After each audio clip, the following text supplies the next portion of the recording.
What's up guys, Maelstrom here. If you enjoyed then like and subscribe so I can keep on making these awesome videos for you guys. If you want the next part let me know down in the comments. Naruto quickly turned around and saw the person he had expected to see there. Hey, isn't it Black Zetsu? White Zetsu's clone said in a cheerful tone. Like White Zetsu, Black Zetsu had humanoid shape and Venus flytrap-like extensions on his one side. He also had short green hair and a single yellow eye, which lacked any visible sclera or pupil, and mouth with jagged teeth. Like his name, he was completely black compared to White Zetsu. Black Zetsu was more serious and knowledgeable as he was the physical manifestation of Princess Kaguya Bloodline's will. He was her last creation. He was a real antagonist, a true culprit behind everything. He had spent countless years influencing the shinobi world in order to facilitate her revival. Idiot, Black Zetsu said to the clone in a deep voice, which was much different from the clone. Go back to your work. Oh, well, the clone said in disappointment, and he slowly sank into the ground. Where is your white half? Naruto said. As far as he knew, both Zetsu halves would rarely separate themselves from each other on the mission that Pain Nagato has given us. Naruto nodded. He walked toward a stone chair and sat down on it with his arms crossed, one leg placed over other. Why did you want to see me here? He asked. Black Zetsu sank into the ground and came out with a scroll in its hand. To give you this. He threw the scroll at Naruto. Naruto caught the scroll successfully. What is it? He examined the scroll. It was just a little scroll engraved with a familiar red swirl. The Uzumaki swirl? He looked up at Black Zetsu as he waited for him to say something, but he stayed quiet, so he asked again, what is in the scroll? Zetsu, probably something you would like. Naruto raised his eyebrow at it but opened the scroll. His eyes widened when he read the first few lines that had written in the scroll, and widened even further when he finished reading the scroll. He stared at smirking Black Zetsu with his eyes wide open. He asked,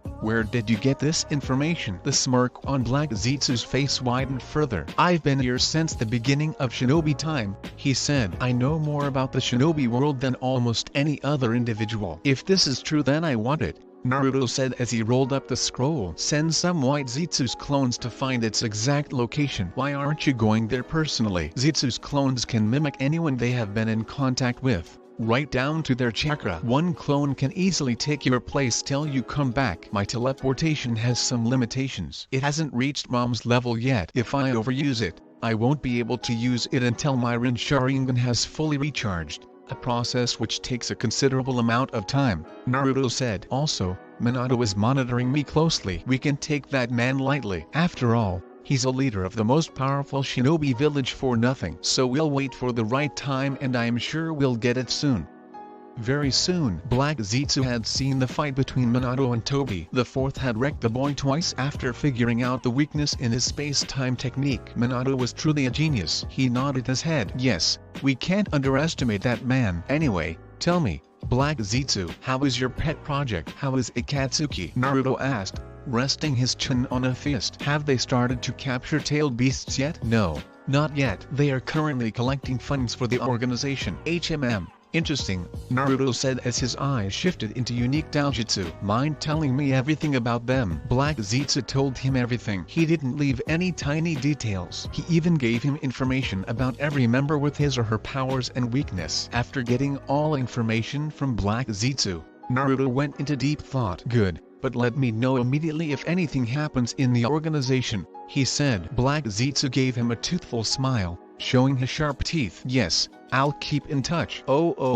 After becoming an official team, both Kakashi and Kushina started Team 7's training with basic chakra control exercises like tree climbing and water walking, something every newly made genin should know how to do before moving toward more advanced stuff. Naruto had already known them before even becoming a genin, and Sakura had a stunning natural talent for chakra control, so those exercises were easy to them. It could not say the same about Natsumi and Sasuke. It took them more than 2 weeks to reach a decent level because of their naturally large chakra reverse. When all students completed basics, Kakashi and Kushina moved on some advanced stuff, teamwork exercises and improving their students' individual skills. During the training sections with the team, Kushina had even managed to break fangirl inside of Sakura some degree, forcing the pink-haired girl to take her shinobi career seriously. The pink-haired girl had improved greatly after that, but much to Kushina's irritation, her obsession over Sasuke hadn't changed much. When Team 7 reached the level where both sensei wanted them to be, Kakashi and Kushina introduced their genin to the horror of D-rank missions,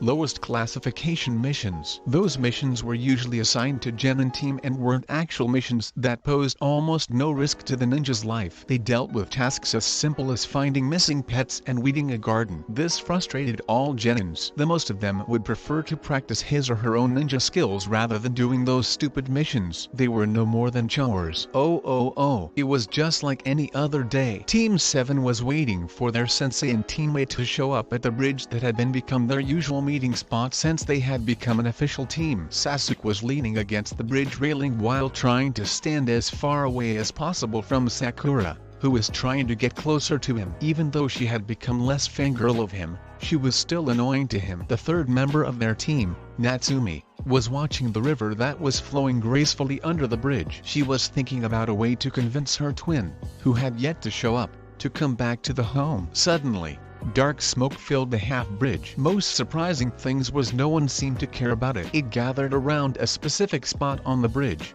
forming into a hooded figure. It was Naruto. Right after him, both Kushina and Kakashi showed up with a puff of smoke. "Yo!" Kakashi greeted in his usual manner. "Hello, students," Kushina said, smiled. "Today, we are going on a special D-rank mission." "There is nothing special about D-rank missions. They all are just a bunch of chores," Naruto muttered under his breath. "Except you, Naruto," Kakashi says, causing the blonde boy to look at him with a raised eyebrow. "Minato-sensei wants to meet you." "Much better than this chore," Naruto thought, and he dispersed into the air in the form of black smoke. "Why does Hokage-sama want to meet him?" Sakura asked, looking at Kakashi. Sasuke and Natsumi turned their heads toward him, as they also wanted to know about it. In his usual lazy manner, Kakashi skillfully dodged that question. "Nothing special."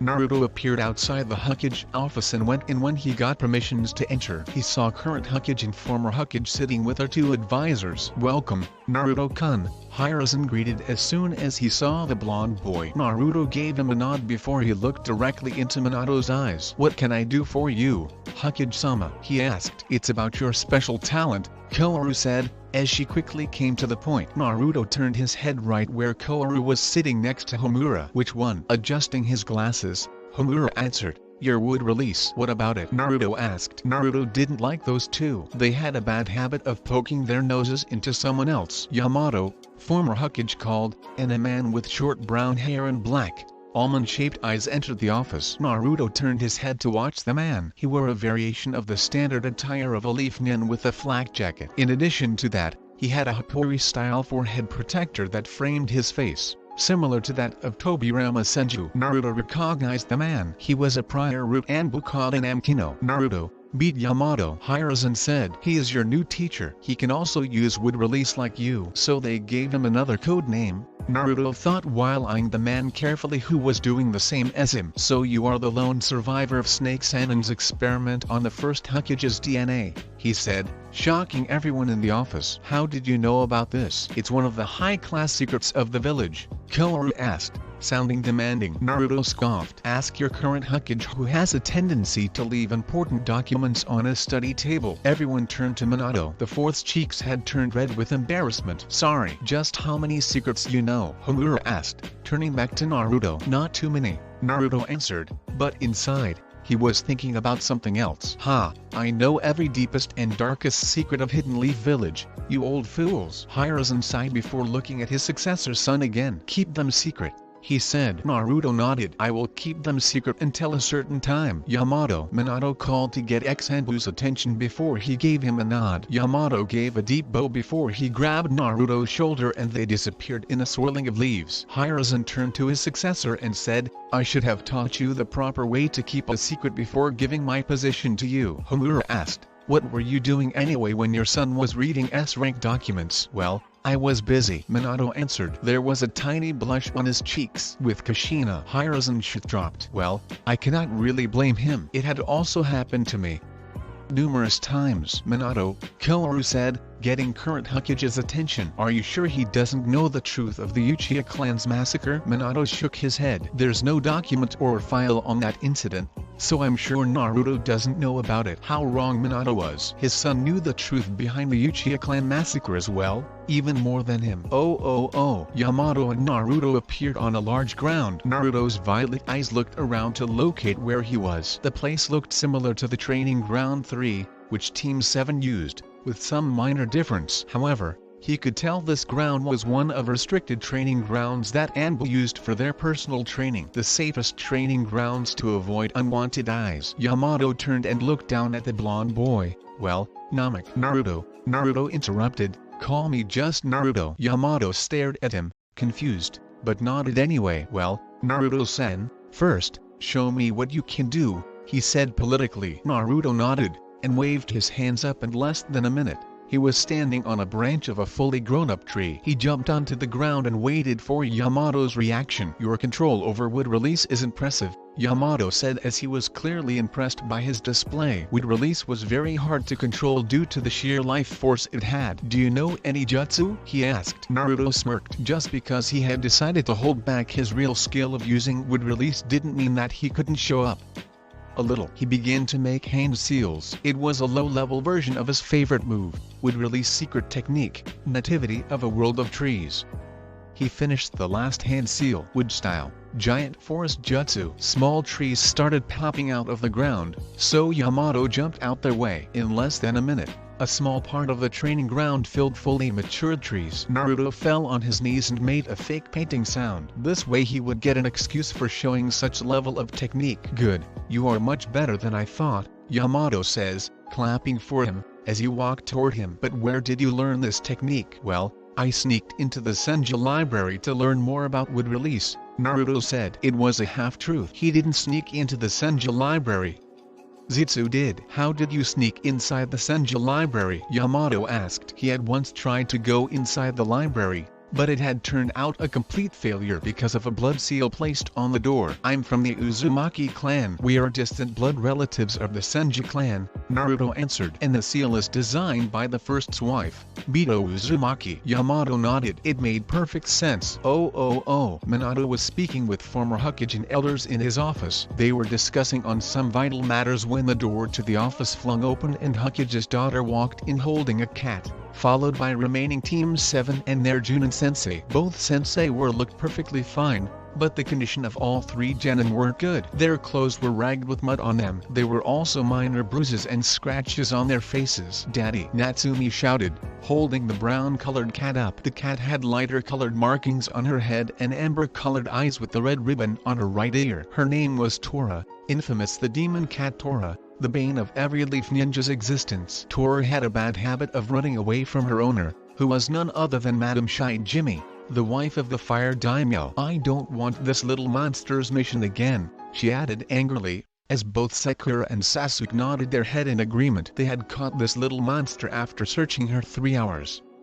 3 fucking hours. Sasuke was debating himself, whenever, he should kill this monster before killing Itachi, or not. All adults in the room shit dropped, seeing the weird behavior of the genin team in front of them. Minato opened his mouth to say something to her when suddenly Tora jumped from Natsumi's hand to the ground. Somehow, she had been able to free herself from Natsumi's grab. She ran toward the door, which was unfortunately opened. All three genin looked at the scene with their mouth gaping open for a few seconds before Natsumi came out of her stupidity and shouted, "Catch the demon cat!" But it was too late. Well, looks like we've to catch her again, Kushina said, hiding her giggle. 3 genin slumped back to the ground in both exhaustion and utter defeat. I do not like that cat, Sakura murmured. Just a minute later, Yamato came into the office, followed by Naruto, who was petting very familiar cat. Tora, Sakura said, recognizing the demon cat Tora in Naruto's hands. She seemed so peaceful in his hands. How are doing this? And how did catch her so easily? Natsumi asked. It took all of us nearly 3 hours to catch her. Well,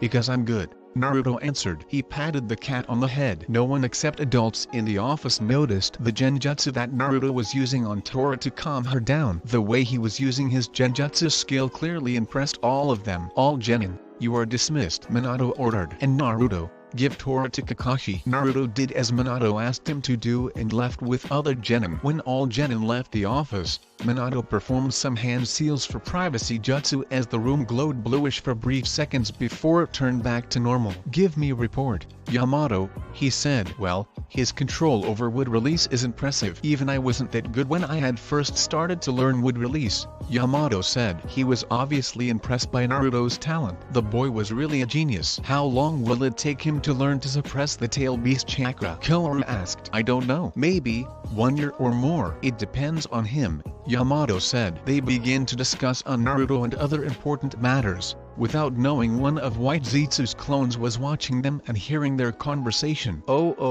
Inside his new secret hideout, Naruto was standing on top of an underground lake water. He dressed in his new ninja gear.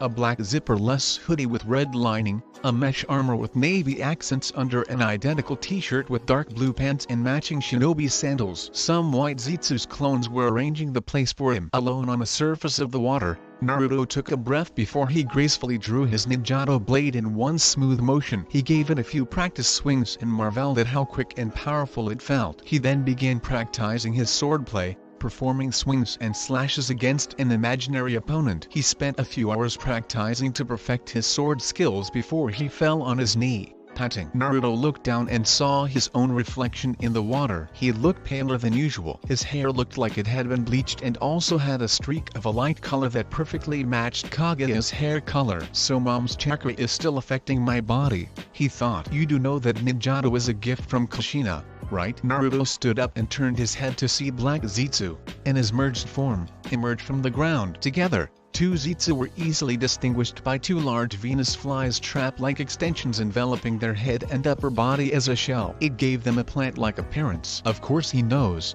White Zetsu said in defense of Naruto, but asking the next question, he ruined everything. You know, right, idiot? Black Zetsu muttered. Yes, I know, Zetsu, Naruto said. Naruto looked down at the ninjato he was holding. 2 days ago, he had found this beautiful sword wrapped in red silk cloth on his doorstep. He had named her Karami Dark Beauty. She was a beautiful ninjato with red-black hilt along with a pinch black dragon with red eyes coiling around the handle. Dragon's mouth wide open with the blade shooting out of it. Its long tail wrapped around the handle, forming the Uzumaki swirl. The metal blade was so sharp it could be utilized to cut through anything. It had kanji of will of fire craved into it before, but Naruto had changed it with kanji of peace and balance. I thought you hate your parents, Black Zetsu said. I hate them, but I don't let that hate blind me, Naruto said, and he moved his ninjato up and looked at her. She is a high-quality, custom-made ninjato. You will need deep pockets to afford a weapon like her. You and we both know I don't have that much money. Naruto walked toward the ground where White Zetsu's clones were arranging the place for him. They were doing work like placing weapons in their place, arranging scrolls, book, etc. Naruto sheltered his sword and said, so I got the opportunity, and I grabbed it, couldn't let it slip away. Ah, a free weapon, White Zetsu said. Yes, you could say that. Naruto quickly ducked as a box filled with shuriken and kunai flew past over his head, almost touching his hair. Hey, watch out, you idiot, he cried at the White Zetsu's clone who had been responsible for it. He stood up, wiping all the dust off his clothes. Sorry, it slipped out of my hand, the clone apologized. He quickly sank into the ground and appeared next to the box. Naruto disappeared and reappeared far away from those stupid clones, next to the stone chair, as he didn't want to part of another accident. He took a place on it. Did you find it, Zetsu? He asked, placing his hand under his chin. Zetsu appeared in front of him, emerging from the ground. It was just his head only. Nothing, his black half said. But my clones are searching for it, his white half informed. Good, Naruto said. Keep me updated on progress. White Zetsu nodded before saying, another thing, I think, you should know. Hidden Leaf is hosting Chunin exams this year, Black Zetsu added. And we've heard rumors that Cloud and Stone even Mist are sending their candidates for exams. The Chunin exams. Interesting, Naruto said as he went into deep thought. What's the distance of the target? Kushina asked through earphones that she had given to her students. 5 meters, I'm ready anytime, Sasuke said. Same here, Sakura and Natsumi replied both at the same time. Me too, Kakashi says, giggled while reading his orange book. It was only chance to read his favorite book series without making Kushina angry. Whatever, Naruto replied. Last, the Team 7 had been assigned the Catch Toro mission. Again, they were continuously doing D-rank missions from past 2 weeks. All missions were nothing but chores, something civilians were too lazy to do. The Toro mission was one of the worst missions in all missions. Okay, Kushina said, go. She gave them a signal and all of them cornered the target. Both Natsumi and Sasuke jumped into action and attempted to grab the cat. Tora tried to run away, but before she could, Naruto caught her tail and quickly placed a genjutsu on her. Got her, Naruto said. Ribbon on the left ear. Are you sure this is the target, Tora? Kakashi asked without taking his eyes from the book. Yeah, I'm sure, Naruto said, patting the cat who was behaving well. Kakashi, put your book away, Kushina warned. As soon as she saw the book in his hand, Kakashi nodded fearfully. He hurriedly put his book back in his pocket as he didn't want to die. Good job, Team 7. Lost Pet Tora search mission complete, Kushina said, smilingly brightly. Oh, no, absolutely not. Natsumi shouted at her father. I want to do, you know, a more incredible mission. Find us a better one, Dadabayo. She quickly clapped her hands over her mouth as her cheeks instantly reddened with embarrassment. Kushina smiled at her while Minato shit dropped. She is becoming more and more like her mother. Even, her verbal tic is the same as hers, he thought. Iruka stood up from his table. Natsumi, you should realize you're still a genin, he said, and he began to explain the mission system. Each request is written down on these lists and divided into an A, B, C, D ranking based on difficulty, Iruka described briefly. The village is also divided based on skill, starting with Hokage to the Chunin, then the Chunin and lastly the Genin. The missions are then handed out by us at the top of the ninjas based on their abilities, and if the duty is completed successfully we receive payment from the client. He took a deep breath. He was in his private world. You guys just recently became Genin. D-rank missions are perfect for you, he finished before looking around. A tick mark showed on his forehead. Both Naruto and Kakashi were reading books. Natsumi's back was facing him and she was telling Sasuke and Sakura about ramen that she had eaten yesterday. In short, no one was giving him attention. Iruka turned to Hokage and his jaw dropped on the floor. Kushina was particularly sitting on Minato's lap while her hands were around his neck. They were just talking about some random topics. Iruka did a fake cough to catch their attention. When he didn't get any result, he said, Hokage-sama. Kushina quickly stood up from Minato's lap. There was a slight blush on her cheeks while Minato adjusted himself properly before looking at Team 7. You understood him, right? He asked. Because he didn't. Not really,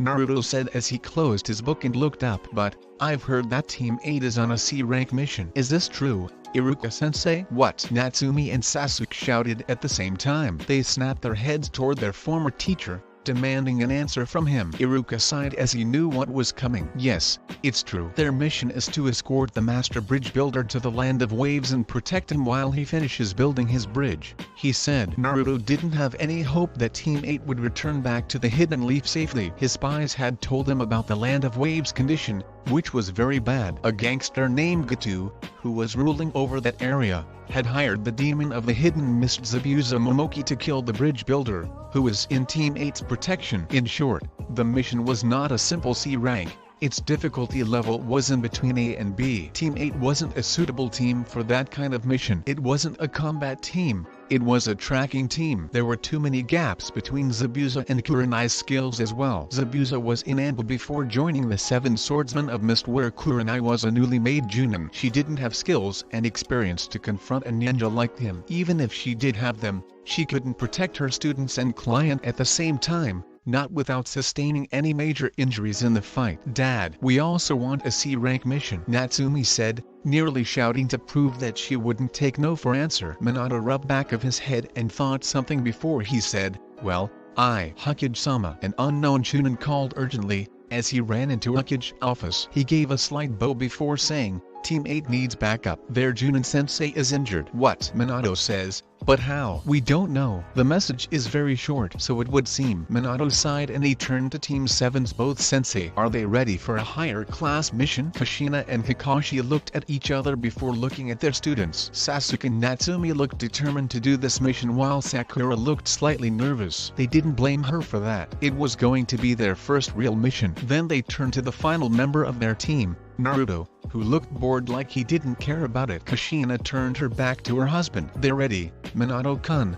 she said proudly. Minato gave them a small smile and said, "Okay, Team 7, you are going to the Land of Waves as a backup for Team 8. Natsumi started to cheer. Even Sasuke had a small smile on his lips. Sakura was still nervous. And Naruto, he wasn't paying any attention. "Alright, Team 7, beat us at the Hidden Leaf Gate in 2 hours. Kakashi said. Oh. Naruto finished packing all the essentials he'd need during the mission and finally strapped a ninjato onto his back. "Are you going to visit the site?" Black Zetsu asked. "Maybe," Naruto answered, walking toward the exit. "Let me know if you need any help," Black Zetsu said before sinking into the wooden flooring. Naruto walked out of his apartment and locked the door, securing it with seals. He turned around, leapt off his balcony and landed on the second-story roof. He then started to jump from rooftop to rooftop, quickly heading toward the Hidden Leaf Gate. Naruto reached the gate first. He leaned against a wall to wait for others show up. In a puff of smoke,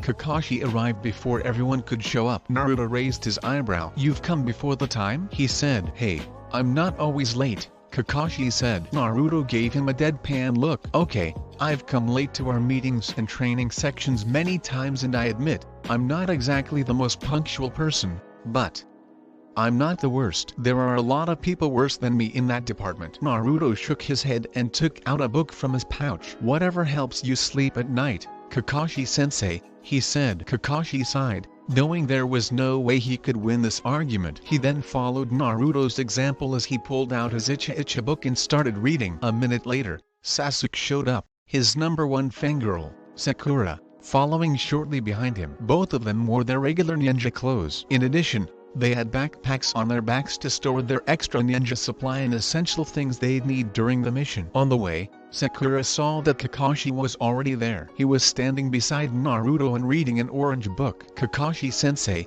you are on time?" she asked. Kakashi shook dropped. "Is my reputation really that bad?" There was a puff of smoke, and Kushina and Natsumi appeared next to Sasuke. Kakashi quickly hid his book into his flak jacket before turning to them. Kushina was in her as usual Junin uniform and Natsumi dressed in her new gear, a yellow blouse with a red shirt underneath that exposed her navel, a black skirt, thigh-length fishnet stockings and sandals with her red ninjato strap on her back. "So, are you ready?" Kushina asked her students. She got nods from them. "Let's go." They left the village and started their journey toward the Land of Waves. Knock knock. Coming. A knock at the door garnered the attention of a beautiful dark-haired woman. She made to open the door before being stopped by Shino, who pulled the kunai and went to answer it in her stead. Opening the door, keeping his weapon hidden from view, Shino saw his 4 former classmates along with a masked man and a red-headed woman, whom he recognized. "Kushina Uzumaki. You must be Kurenai's student, Abraham Shino, right?" Kushina asked, giving him a small smile. "Yes," Shino said. He was person of few words. He looked back at the woman inside of the house and gestured to her to let her know everything was okay. At that point, the woman came to the door and greeted the new arrivals with a warm smile. "Hello. My name is Tsunami. You all must be the group of ninjas sent to help the others protect my father." She bowed to them. Kushina smiled. "My name is Uzumaki Kushina. It's nice to meet you. I'm Hate Kakashi." Kakashi gave her a smile. He pointed behind him at the kids. "Those are our students. The brooding one is Uchiha Sasuke. The little redhead is Uzumaki Natsumi. Pinky's name is Haruno Sakura. The blonde boy is Naruto." Sasuke gave his famous stoic response. Natsumi gave her grin, Sakura smiled at her, and Naruto just nodded his head. Shino stood off to the side as they all came in and Tsunami closed the door behind them. "Where is your team, Shino?" Kushina asked. "They are in the living room." When they reached in the living room, they saw remaining members of Team 8 with exception of their teacher. They all looked worse for wear. Kiba had a ripped jacket. Hinata had a small bit of blood on her arm, meaning she had been hit by some small weapon, probably a senbon needle. They hadn't noticed it before, but Shino also looked tired, probably from the chakra exhaustion. Natsumi stepped forward when she saw Hinata and gave her childhood friend a small hug. "Thank goodness, you're safe, Hinata," she said. "I was worried about you." I sorry for making you worried," the shy girl said. She subconsciously rubbed her injured arm. Naruto's eyes caught this. He pulled out a small vial from his pocket. It contained a light purplish liquid inside and tossed at Hinata. The Hyuga airless caught the vial and looked at the blonde questionably. "That medicine will ease your pain," He told her to thank you, Hinata said while pocketing the medicine. Thank God, Kiba to himself as he saw the team. We really need your help. Kurenai-sensei is upstairs injured from a fight and we didn't know what to do without her. Kakashi smiled at the young man. You did everything you were supposed to do, sit in a fortified area and wait for backup, and well done on not just answering the door. He praised the team while gesturing for Naruto to go check on Kurenai. Go see if you can get her up and moving, Naruto. Do what you can. Naruto nodded. Yes, Kakashi-sensei. I'll accompany you. Naruto-kun, Kushina said. Kushina smiled at Team 8 as she and Naruto walked past them up the stairs. On the way, they ran into an old man. They recognized him, Tarzuna, the master bridge builder. They had seen his picture in the file. He had gray hair, a large beard and dark eyes. He wore a sleeveless V-neck shirt with an obi pants. The bridge builder was drunk. He took a sip of the sake. His eyes fell upon Kushina. A perverted grin appeared on his wrinkled face. Kushina noticed that as she gave him a death glare,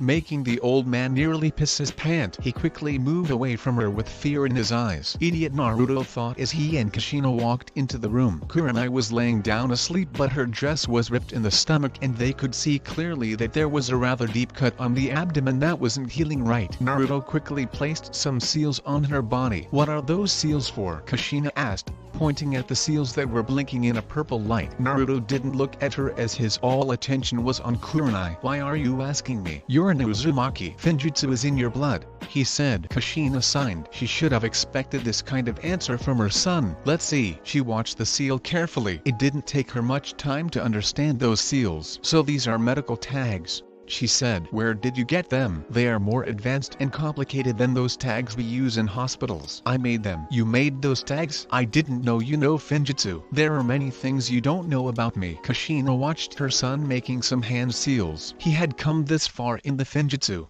one of most complex shinobi arts. The Uzumaki blood truly flew strongly in her son. I've treated her wounds, but seems like she has some chakra exhaustion, Naruto said. His glowing green hands were on Kurenai's stomach where she had a deep wound. I will have to feed some of my chakra slowly into her body to relieve the stress on her coils and to flush the toxins from her chakra stream. Oh, good news for you, Team 8. Kurenai is out of danger, Kushina said. Team 8 and 7 had gathered in the living hall for a meeting. After hearing that their teacher was going to be alright, Team 8 signed in relief. Kushina continued, but the bad news is she can't help us in this mission. She's going to need rest to allow her body to heal. One of us has to take care of her. I'll do it, Sakura said, volunteering herself for this. This surprised everyone, to Team 7 more than others. Kakashi looked at Kushina, who gave her approval. Okay, Sakura will take care of Kurenai as well as the guard this home, Kakashi said before looking at Team 8. Now explain to me what happened since you fought the Demon Brothers. We defeated the Demon Brothers with teamwork and help from our sensei. Then we acquired the real information about the mission from Tarzuna and decided as a group to continue on with the missions. After Kurenai sensei sent a message for backup,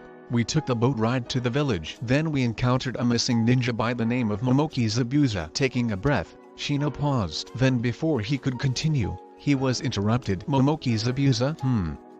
That name sounds familiar. Natsumi squeezed her eyes shut and tried to remember. Momoki Zabuza, Aka demon of the hidden mist, Naruto said. Ah, yes. Now I remember. Thanks, brother. Natsumi gave her brother a small smile. Whatever, Naruto scoffed. He looked away as he didn't need her thanks. Momoki Zabuza. He is a rank missing and from the mist, Natsumi said. He is one of the former 7 swordsmen of the hidden mist and specialist in a silent killing technique. That man is dangerous. Wow, Natsumi, it's very smart. But where did you get this information? Sakura asked. Natsumi rubbed the back of her head. Well, ever since I learned that our lazy sensei isn't lazy but a genius of his generation, I have been reading about famous shinobis and missing nuns for future. After all, knowledge is power. You're heading in the right direction, Natsumi-chan. Kushina praised her daughter before turning to Shino. You may continue, Shino-kun. Kurenai-sensei instructed us to protect the client while she fought with Zabuza. The matchup was unfortunately heavily sided in Zabuza's favor because of the jutsu that he could use. Kurenai-sensei did everything she could, but she could only protect us while we escaped with the client. She soon met up with us afterwards, in which she collapsed at the house from exhaustion. Shino explained with a monotone voice. Good work, Team 8.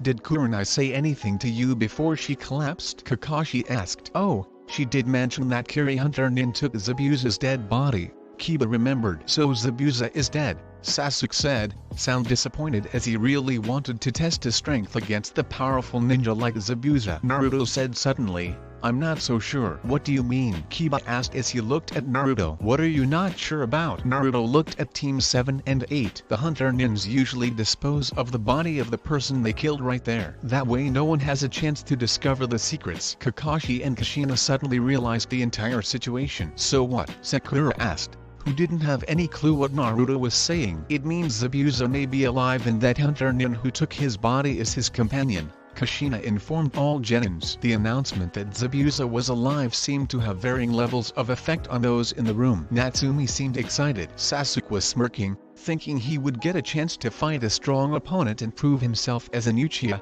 as well as bringing himself one step closer to kill Itachi. Sakura looked around in worry, not feeling anywhere near as confident as her crush. Hinata was nervous. She knew that she had no chance of helping in a fight like this. No one knew what Shino was thinking as he had shown no visible emotion. Aren't you thinking too much? Kiba asked. If Zabuza was alive, he intended to pay him back for what he had done to his sensei. Hunter Nins are supposed to kill missing Nins. No. With all the suspicion, we will prepare before it's too late. That's shinobi rule, Kakashi stated. Plus whether Zabuza dead or alive, there's no assurance that Gato hasn't hired an even stronger shinobi. But what can we do? Hinata asked, frightened of even the thought of seeing Zabuza again. This whole mission had worsened for her. Don't be afraid, Hinata-chan. Natsumi pointed over at Kushina and Kakashi. We have two Junin and the rest of us. Hinata gave her best friend a weak smile, still not really feeling too good about this whole thing. Hayashi Baka,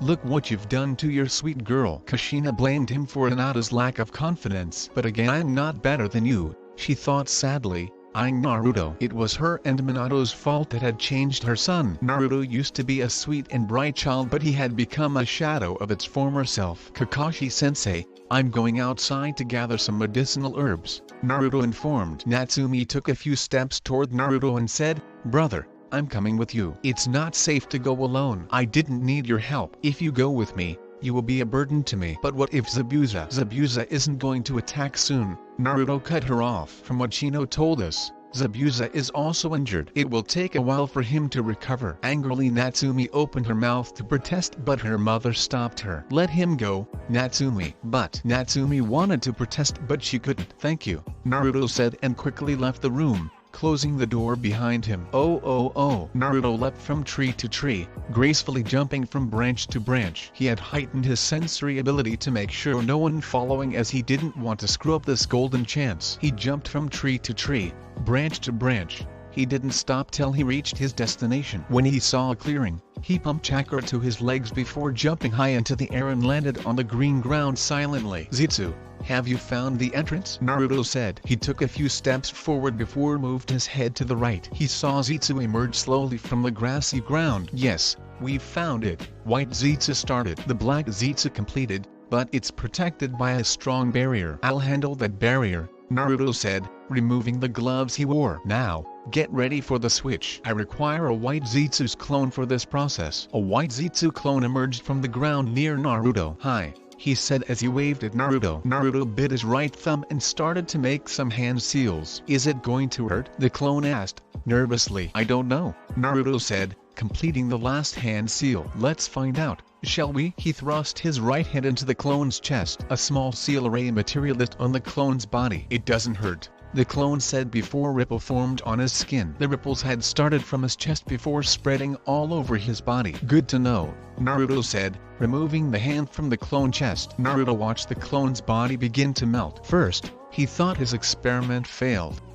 Then something unexpected happened. The clone's body started to take a shape, his skin and hair started to gain colors, clothing began to form on his body. Within a few minutes, the white Zetsu's clone transformed into his perfect replica. How do you feel? Naruto asked his replica. I don't know, boss, but it's felt weird in someone else's body. His clone spoke, looking at his own body. What did you do? The white half of Zetsu asked, confused, eyeing Naruto's replica carefully. I've also the same question, the black half of Zetsu said. He was also confused as his white half. White Zetsu and his clones are particularly part of a tree, So I used your clone to make the body of my wood clone. This technique is a fusion of wood clone technique and Finjutsu, Naruto explained. But tell you the truth, I wasn't even sure this was going to work. But it worked, Naruto's clone said, smiling. Why did you go such lengths to make this clone? The Black Zetsu asked. A Zetsu's clone would have easily taken your place in this mission. I can control the action of Zetsu's clone, but I can control my clone's action. Naruto looked at his clone and shit dropped. His clone was sticking his finger into his nose. I take back my word. I can even control the action of my own clone. Both Zetsu let out a small chuckle. I'll meet you there, brother, the Black Zetsu said. Zetsu slowly merged into the ground and disappeared, but Naruto could still hear their chucking. He sighed and did a fake cough to catch his clone attention. What? Naruto's clone said. He still had his finger stuck into his nose. Will you please stop doing it? I have an image. Sorry, the clone apologized, removing his hands from his face and straightening. I need you to behave properly and please, don't do anything I wouldn't do. Naruto leapt high into the air. He stopped in mid-air for a few seconds and then started to descend towards the ground. Before he touched the ground, a dark portal opened up and swallowed him whole. Why did boss come here? Naruto's special clone said, mostly himself, scratching back of his head. Well, I think about it later. Time to take a nap. He laid down flat on the grass and closed his eyes. Oh, I don't know, but I've got a feeling my clone has done something stupid, Naruto said to himself as he landed on the dusty ground in a crouching position, feet wide apart and supporting their weight with one hand. Cool landing, one of the Zetsu's clones said while clapping his hands. Thanks. Naruto stood up and dusted the dirt from his clothes. He looked around to see where the portal had thrown him. The ruins of Uzushiogakure. At the center of the ruins was a squat, very battered, but very sturdy-looking building. It was 2 stories tall and made of solid stone, looking like it had all been carved out of one massive slab of rock. It was on its own island in the middle of the river that divided the village in two, probably the seat of power for whoever led the village. It looked to be largely intact, with massive steel doors that had been forced open underneath the giant Uzumaki crest. The walls all had rough gouges in them, looking like chunks had been torn out of the stone. At the front and back of the building, there were pathways leading up to the remains of 2 bridges that connected the village. They weren't the only bridges between the 2 shores, but they had been the biggest from the looks of it. The ruins all looked very foreign to Naruto, the buildings made out of concrete, rock and steel as opposed to the wooden structures in Konoha. From the looks of the place, Azu's buildings had been much taller than most that could be found in Konoha as well. Where is Zetsu? Naruto asked the Zetsu's clone that was following him. I'm here, brother, the Black Zetsu spoke, slinging out of the wall. You're late, Naruto said, glancing around curiously. The White Zetsu grinned. Sorry, we got lost on the road of life. It's not funny. Naruto wasn't in the mood for joking. We've already wasted too much time. Tell me, where is the entrance? Stop your nonsense, the Black Zetsu scolded the White Zetsu. Brother, follow me. Zetsu led Naruto through the ruins of the fallen village. There were so many destroyed buildings and so little nature. Everything seemed as if it was just recently destroyed and burned to the ground. Everything that was buried in certain areas seemed to have either been destroyed or already taken. It added to the feeling of the area, as if not a single soul had walked the grounds of Uzushiogakure in decades. Oh, a feminine-looking boy with long black hair and brown eyes walked through the woods with a basket in hand when he saw a sleeping boy. As he got closer,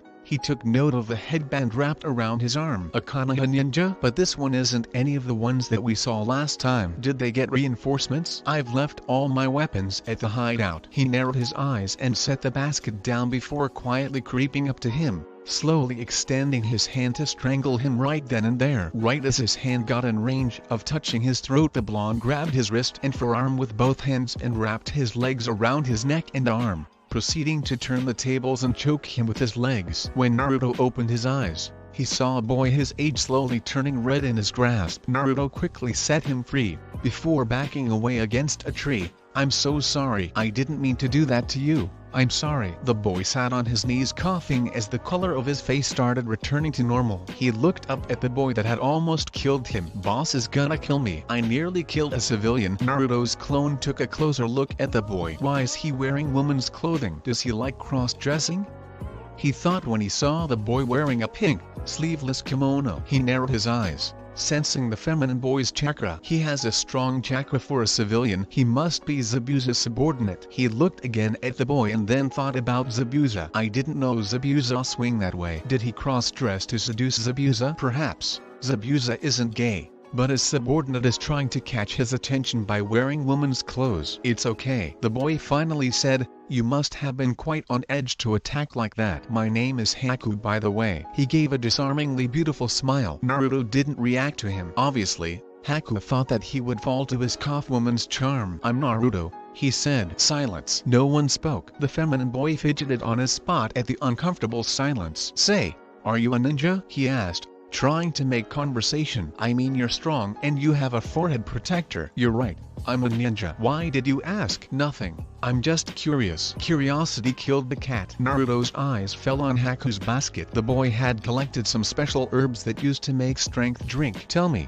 Naruto-san, do you have any precious people you want to protect? Haku said. Naruto had no clue what the boy was saying. What are you talking about? It's just, I believe when a person has something important that they want to protect, that's when they can become truly strong, Haku said. My parents died when I was just a kid. I was found by my precious person months later. He seemed to go down an own memory lane. Naruto didn't want to hear his sob story, so he took the next step to confirm his suspicions. Haku, how is Zabuza? He asked. Naruto observed his reaction and he wasn't disappointed. Haku's eyes had widened. The feminine body quickly got into the fighting stance, but couldn't do more than that as a string wrapped around his neck tightly. Don't move or you'll find yourself without the head, Naruto gave warning. So, how's Zabuza? He got any answer as Haku stayed silent. Don't want to give information to your enemy, huh? The blonde genin tightened his string hold, causing Haku's neck to bleed. Go to hell. You know, last time, the person who said the same thing to me died. So if you don't want to die horribly,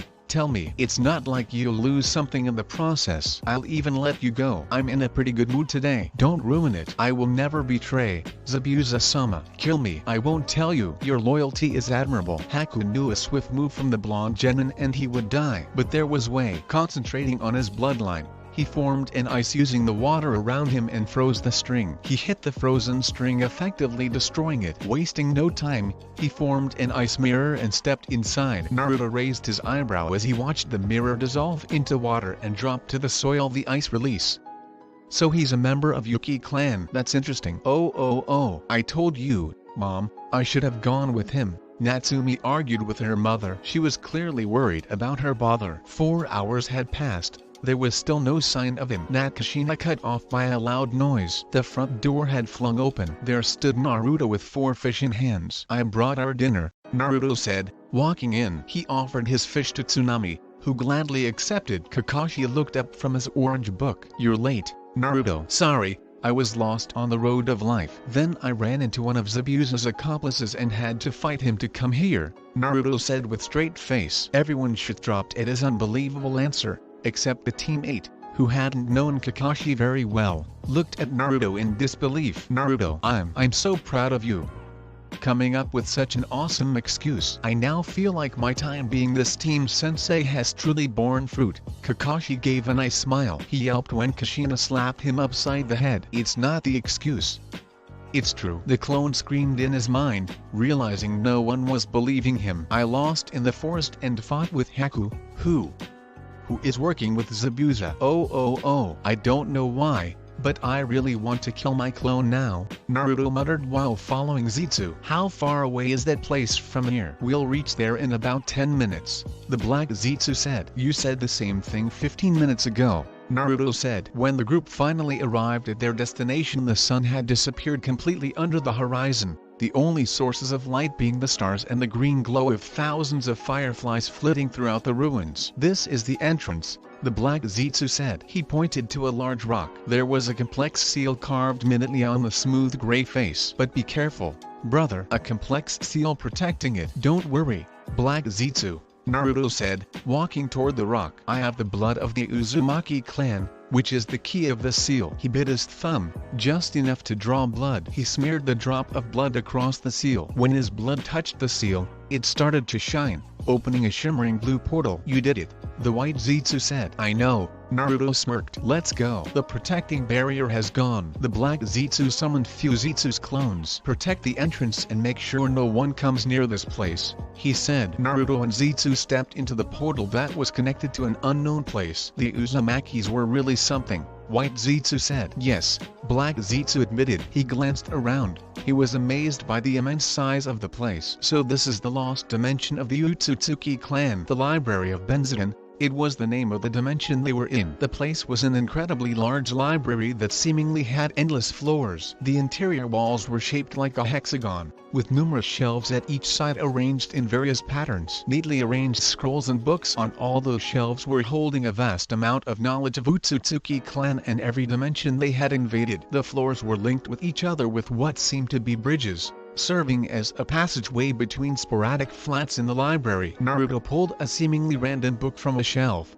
flipped through it quickly. "Interesting," he said. "This book is on various types of sealing techniques, but we're not here for this." He closed the book and then stuck it back into its place. Naruto looked around when he spotted what looked to be an image of the goddess carved from some warm reddish stone beside a large passage. The goddess was sitting on the back of a large dragon playing a biwa. Naruto and Zetsu walked up to where the passage led into another room. They stopped in front of a beautiful sandstone statue of the same goddess whose statue was at the entrance. However, in this form, the goddess had 8 arms instead of 2 and was sitting on a lotus throne. In each of her hands, she was holding a bow, arrow, sword, axe, spear, long pestle, iron wheel, and silk rope. Naruto closed his eyes and clapped his hands together. He held them together out in front of him and concentrated on his chakra. A dark aura lifted off his body like a smoke and spread over the floor. A 7-pronged seal illuminated like the sun across the floor below the goddess statue. 7 lines of symbols spread outwards from each seal,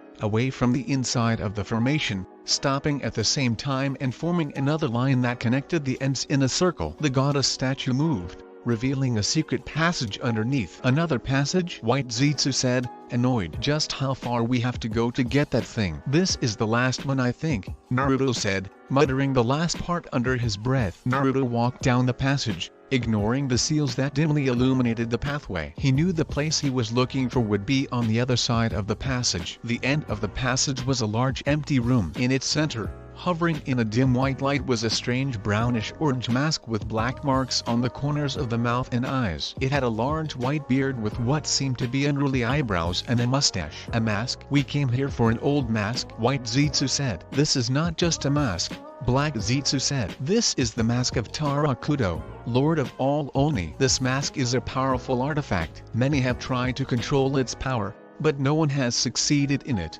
Naruto said, walking toward the mask. White Zetsu swallowed nervously. The mask had an aura of pitch-black darkness and death, surrounding and flowing out and off of it like it was made of water, which consumed any light. "Are you sure you want to do this?" he asked. "There is no second chance. The failure means death," black Zetsu informed. "There is no turning back now." Naruto grabbed the mask and put it on his face. For a moment, nothing happened. Then, the air suddenly seemed to darken, to become thick with an overwhelming power. Naruto's eyes widened. He fell down on his knees, breathing heavily. He felt terrible pain, but besides physical sensations, he felt as if his very soul was also charring, roasted by the flame. He gritted his teeth. Something was trying to take over his body.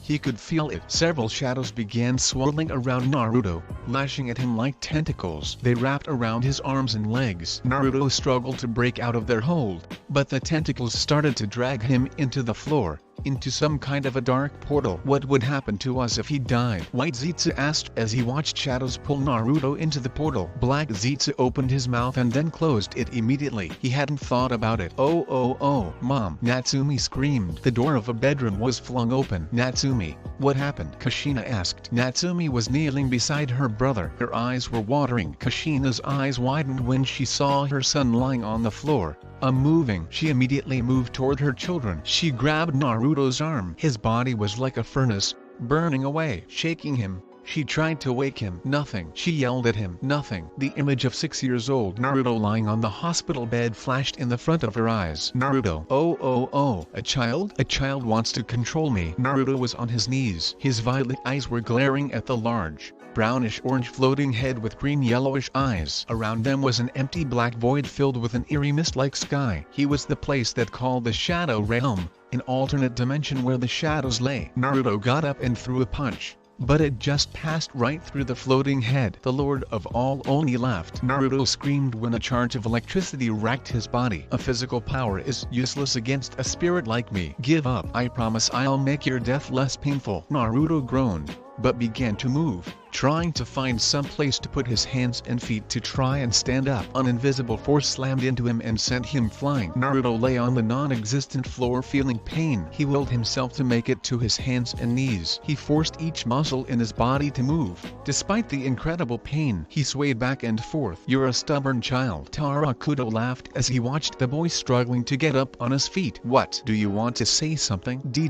Don't call me Kai child." The space behind Naruto rippled and two large white eyes shot open. They glowed ominously into the black background of the Shadow Realm. Those eyes glared at the Oni, making him freeze to the spot. What is this? Show him the power of an Otsutsuki," a familiar voice said as it echoed over in Naruto's head. "Mom." Naruto's eyes gleamed and a joyous smile spread across his lips. A tiny white glimmer appeared in front of him. Slowly, the glimmer grew into a small fiery ball. Naruto shakily stood up on his feet. He stretched his hand out toward the ball. His fingers connected with the white ball and he felt a sudden surge of power flow through him. It coursed through his fingertips, up his arm, and into his body. The power filled him. His body crackled with the sheer amount of power that he now held. It healed his all wounds, lessening all his pain. Naruto's mismatched eyes locked onto the King of Shadow. "I am Naruto Otsutsuki, the son of Princess Kaguya. Remember it," he shouted. Naruto crushed the fiery ball he held in his hand. A misty power enveloped him and his Rincharingan obtained another Tomo. 4 Tomo in his eye began to spin around his pupil and Naruto disappeared in the burst of speed. He appeared in the front of the Omi. He moved his arm to grab the floating head. Tarakudo thought the punch would pass through him,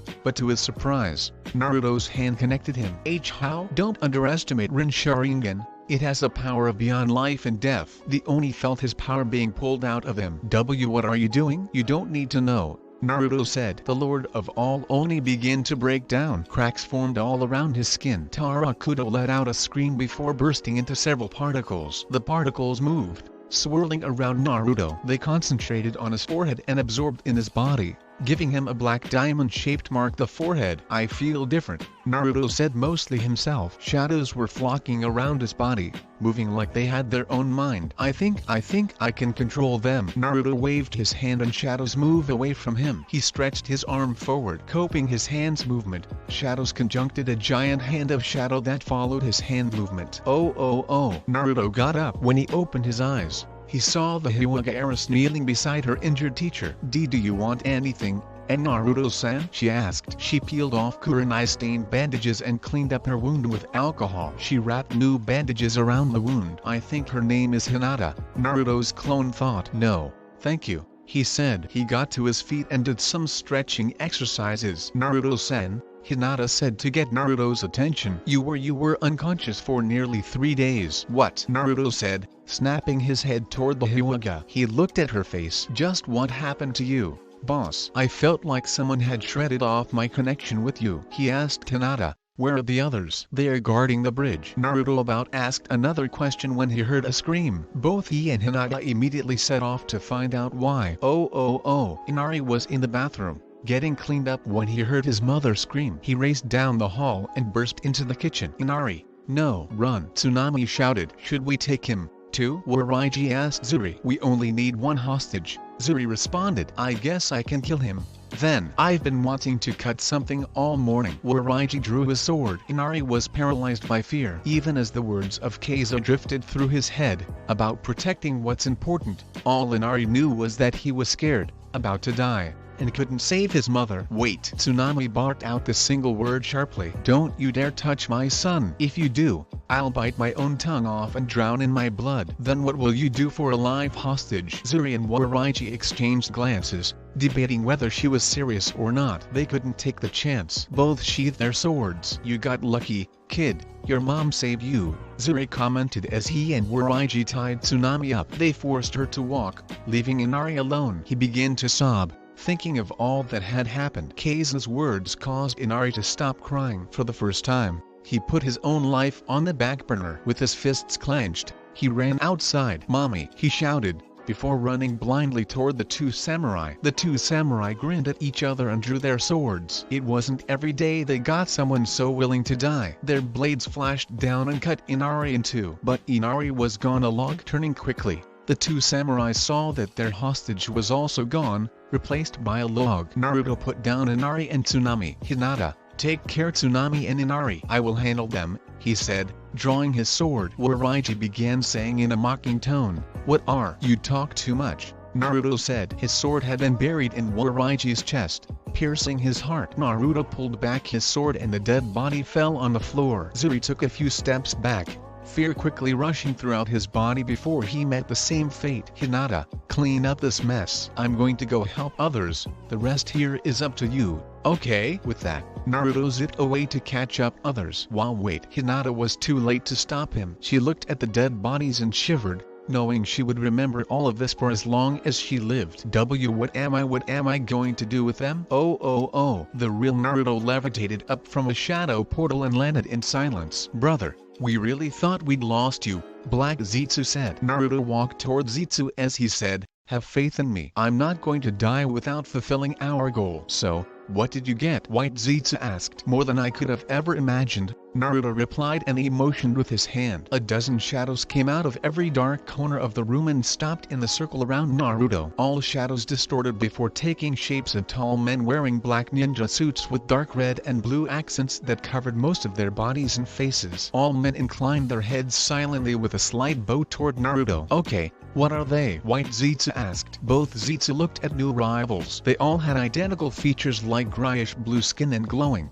red eyes as if they were demons or part of a demon clan. "They're like tailed beasts, but instead of made of chakra, they are living forms of shadows," Naruto said. "There are several types of them, but these are my favorite." "Well, I can see why," Black Zetsu said. "They look like ninjas." "I know." Naruto smiled. "I don't know if you'd be particularly interested in hearing anything about it." "Your family, I mean your former family," White Zetsu immediately corrected his mistake. "They and Konoha ninjas have gotten into a big trouble." "What kind of a trouble are you talking about?" Naruto asked. "Well, Kushina had drawn her sword, but she remained like a statue, waiting for her opponent to make the first move." Her opponent was a tall muscular man with pale skin, short spiky black hair, brown eyes. He was wearing bandages like a mask over the bottom half of his face. "I certainly never expected to see you of all people here, red-hot-blooded habanero," Zabuza says, shifting his sword to his left hand. Zabuza shifted his weight to his right foot and Kushina quickly lifted her own blade,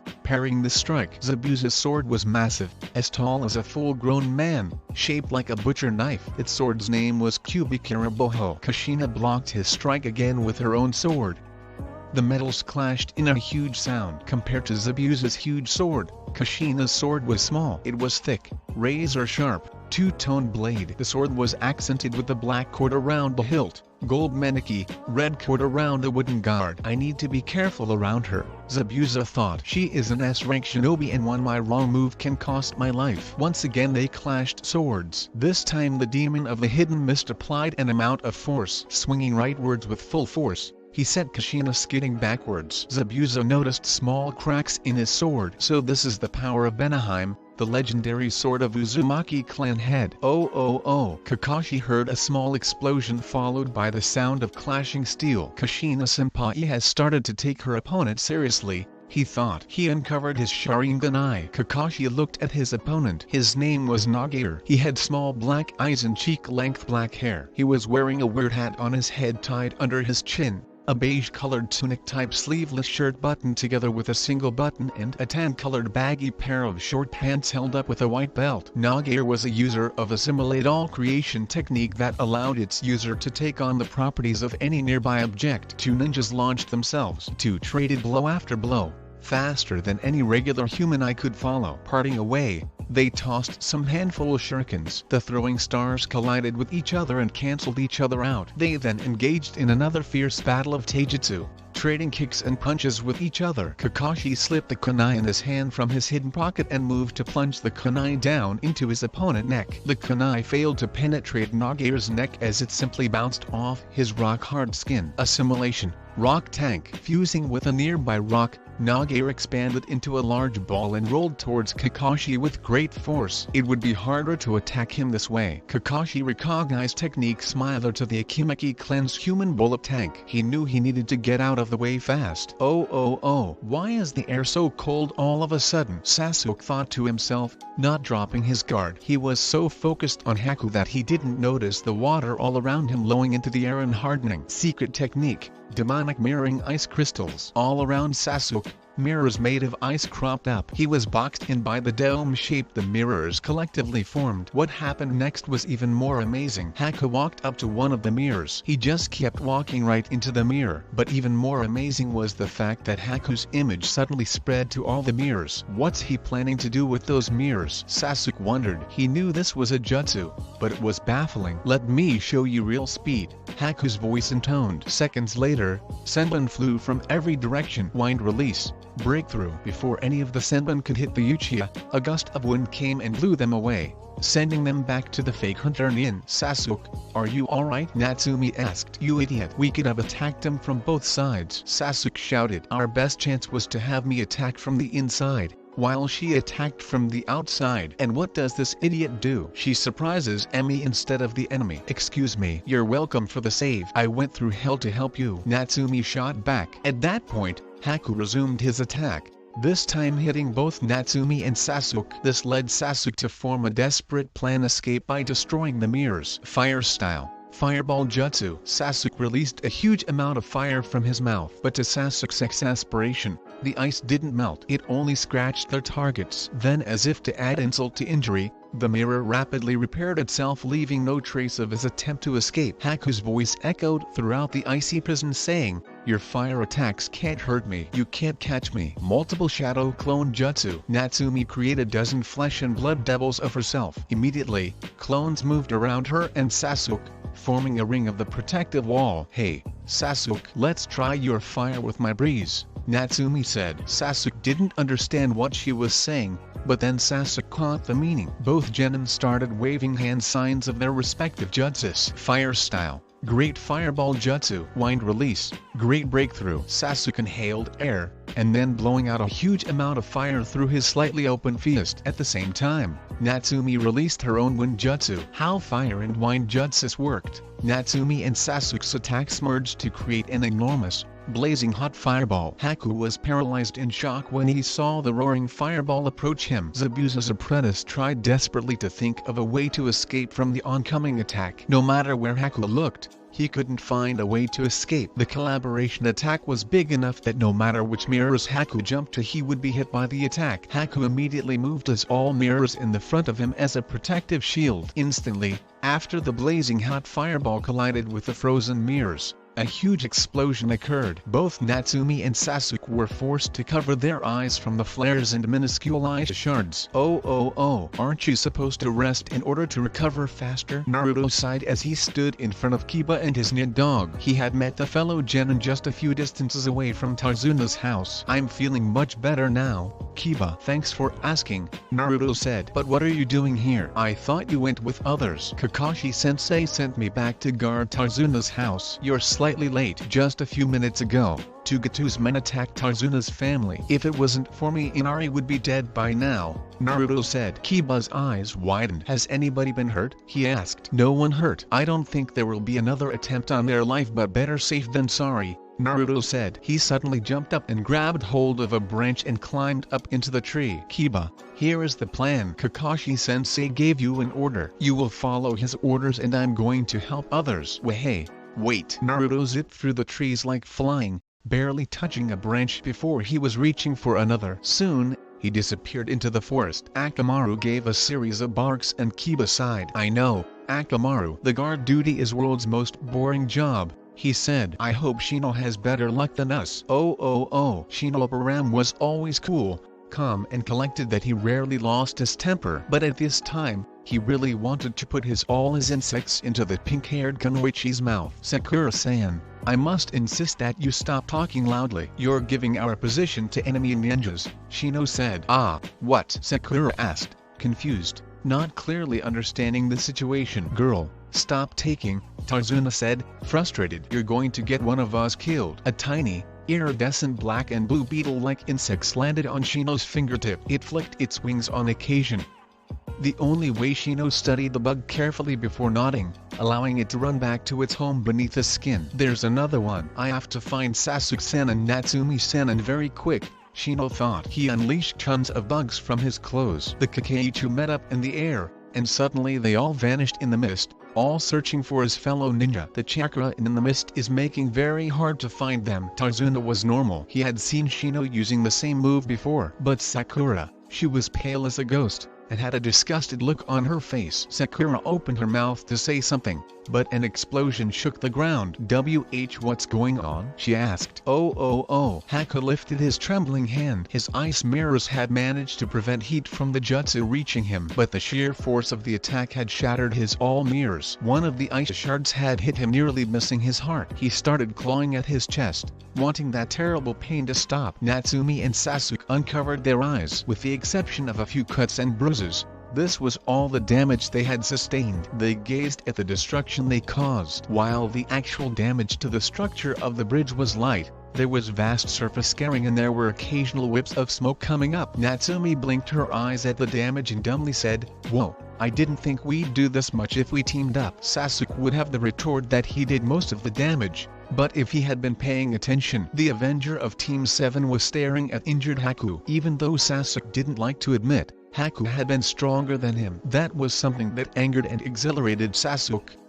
By beating Haku, Sasuke had proved he was one step closer to beating Itachi. Natsumi stepped forward, toward her fallen enemy. There was a shift in his posture when she pulled out a kunai from her pouch. She said, slowly walking toward Haku, "You're losing too much your blood. Surrender, we can help you." "Kill me," Haku said lowly, blood pumping out in spurts from the wound. "What? Master Zabuza has no use for a weak shinobi, so please heal me." Haku even smiled as he said it. "Say what? Why do you waste all the devotion on that rotten jerk, that mercenary scumbag? He doesn't care who he works for, or what he does, as long as he gets his money." "Is that browless idiot really your beloved friend?" Natsumi shouted. This was beyond her scope of understanding. Why would anyone want to die for that monster? Why would anyone want to die at all? Haku smiled serenely, but before he could answer, they heard a scream. Natsumi recognized the voice at once. Sasuke. Her blue eyes widened in shock. Sasuke was crouching on the ground, holding up his hand, smeared with blood. The kunai sticking out from his shoulder burned as if it had been heated in a forge. He yanked the bloody kunai out of the shoulder and tossed it with disdain to the ground. He held his left shoulder. Blood drooled from the corner of his fingers. He was thankful that the knife luckily had missed vital organs. If he hadn't noticed the kunai before, he wouldn't able to survive. He then winced and looked up as his newly awakened red eyes could clearly see the faint outline and chakra of his unknown attacker. Two tamo in the left eye and one in the right began to spin rapidly when his unknown man dropped the jutsu and became visible. The man with the long sky blue hair looked at the Uchiha. He had a cocky smirk on his face. He was wearing a beige-colored vest-like shirt that goes down to his knees and a purple-colored shirt underneath it. He twirled the kunai on his finger. The man clutched the handle to where the sharp end was pointing to Sasuke. "Hakushin, remember this name, kid?" Sasuke's vision became blurry from the pain and he managed to glare at the man towering above him. His newly awakened Sharingan faded away from his eyes and he fell on the ground, unconscious. "Move away from him," Natsumi shouted as she threw her kunai at the man. Hakushin deflected the kunai with his own. He jumped away from Uchiha and faded away once again. Natsumi ran toward her teammate. A ring of Natsumi's clones puffed around Sasuke, having him surrounded on each side. The real Natsumi knelt down beside the Uchiha. Blood was spurting out of the wound. She cut off his shirt and cleaned the blood. The skin around the wound showed red inflammation, greenish pallor, and streaks of darkening skin. Almost black clots had formed around the edges, but blood still flowed. "Boss, we can't see him," one of Natsumi's clones said as she and her fellow clones blocked another kunai attack from their invisible foe. Hakushin's voice echoed all around her. "My poison has already entered his body. into his bloodstream itself. It is only matter of time before it consumes him. Will you shut up? Natsume gritted her teeth. She and Sasuke were not on very good terms with each other, but still, he was her teammate. She was trying hard to find a way to save her teammate life. She knew she wasn't a medical ninja. With her shitty chakra control, there was no chance that she would become one. Is this the first time you've seen a comrade die? Hakushin asked. There, one of the clones threw a kunai at a particular direction, but it only met empty air. Get used to it, girl. That is part of a ninja's life. Shut up. Hakushin suddenly realized he wasn't talking to the same girl. Natsumi had an orange-red chakra swirling around her. Her eyes and face had gone feral. Oh. Kakashi and Nagair both sensed Natsumi's unearthly chakra. First, their thoughts drifted toward each other, but Kakashi came to realize what was really going on. The seal by the fourth Hokage, has it broken? Oh, there's not enough chakra. But the seal has weakened. The power of the nine-tailed demon fox is bleeding through. We got to act quickly. Kakashi had already figured out his opponent's weakness. His Sharingan could see Nagair's chakra emanating from a rock, the location of his real body. He had one perfect jutsu to finish the fight. Kakashi made a series of hand signs. Raikiri. Bolts of lightning seemed to fly from his hand. Pure chakra, such raw energy, it would tear a man in half. Oh, no, not again. She can't control it, Kushina thought when she sensed the Nine-Tails chakra leaking out of her daughter. Habanero, what's going on? Zabuza asked. Still hidden in the powerful mist he had created, he could clearly sense bloodlust and inhuman chakra. That's none of your concern, Zabuza, Kushina said. Kushina kept up her guard. She heard shuriken whizzing toward her. She quickly reacted, knocking each shuriken down with her kunai. Kushina sent the chakra through her sword. Several crimson-colored sealing arrays appeared over the blade. Scream Benaheim. She swung her sword in an arc, firing crimson-colored energy blasts. It created a powerful gust of wind, blowing away the mist. It revealed Zabuza's position to her. Zabuza rushed towards Kushina. Before the missing shinobi could get near her, a flurry of golden chains wrapped itself around him and his sword. Separating Executioner's blade away from him, the chain slammed him into the ground. Zabuza struggled to get out, but the chain's grip tightened around him. Don't bother. They can hold down much stronger thing than you, Kushina said, walking toward him. I've also heard that they can even hold the mighty nine-tailed fox itself, Zabuza said. He knew it was over as he couldn't even feel his chakra. Oh. As Naruto continued running deeper into the forest, his senses began to be overwhelmed. He slowed down to a jog and soon completely stopped. You did a good job, the real Naruto said as he literally came out of a tree's shadow. He walked toward his clone and placed his hand on the chest. Thank you for your service. The clone's eyes rolled up and went completely blank. All spark drained out of them. He looked as if someone had pressed his switch-off button. He slumped back before his lifeless body hit the ground. Large hands stretched out of a shadow and grabbed him, warping its tendril-like fingers around him. The hands pulled him into a shadow portal. Naruto untied the headband and tied around his head to hide the marking on his forehead. He was ready to move when it suddenly hit him. What the hell? Naruto could feel his bones go numb where he could not move. He could clearly sense the Nine-Tails chakra from there. It was like a beacon. The beads of sweat poured down his face, frozen with fear. The image of Natsumi slashing her razor-sharp claws across his face appeared before his eyes. He remembered that pain and burning sensation. Naruto took a breath and let it out slowly. Fear was not an option, and if he let fear become an option, he would have chosen the easy way out. Naruto took first one hesitant step before breaking out into a run. Instead, he chose the hard path to overcome his fears. Natsumi turned swiftly and took a few steps away from unconscious Sasuke with her eyes now having turned red. I'll kill you. Red chakra exploded out of Natsumi's body and wrapped around her. Her nails and canine teeth grew longer and sharper. Hakushin's eyes widened. He'd never seen anything like it before. He took a few steps back in fear. The red chakra grew stronger, gained a brighter glow. One tail of red bubbling chakra sprang from Natsumi's body. And then Natsumi lost control. She roared, a roar so powerful, it sent shockwaves through both sides. A shockwave stuck both Hakushin and half-dead Haku, sending both ninjas flying backwards. Hakushin quickly grabbed the only kunai he had in his back pocket and stabbed it straight into the ground, stopping his movements. Shit, Hakushin cursed as he was visible again. That shockwave had made him lose the focus on his invisible jutsu. Natsumi immediately launched herself at Hakushin. Her sharp claw was ready to tear him apart. Hurling himself to the side, narrowly escaping her claws, Hakuten heard an animalistic growl. When he looked behind, he paled. The red chakra had completely covered the red-headed girl from head to toe, and she had sprouted out another tail from her back. Natsumi crouched and hissed, her features becoming more and more feral with each fleeting second. Oh, it could be, oh god. Sakura's knees felt weak. Her hands began to tremble. All the strength in her drained away as her arms fell limply by her side. She couldn't believe it had happened not to Sasuke. Shino knelt down beside the Uchiha and checked his neck for a pulse. Sakura-san, he is alive, but barely, he said. He looked at his bleeding wound. If we don't do anything, he will die. What are you doing? Sakura asked as she watched Shino's bugs spread over Sasuke's wound. Stop it. The wound on his shoulder isn't fatal. It won't kill him, but poison in his body will definitely do, Shino said in his usual monotone voice. My insects are making sure that poison won't spread into his body until medical help arrives. Sakura looked at Sasuke, feeling useless. If she had known any medical technique, she would have been more helpful, but she didn't. At that time, she realized how useless she was in the mission. Everyone, from a genin to a genin, had contributed something in this mission, except her. Not anymore. Sakura clenched her fist. I won't let this happen again. Oh. Hakushin tried to crawl back away from the monster as fast as possible.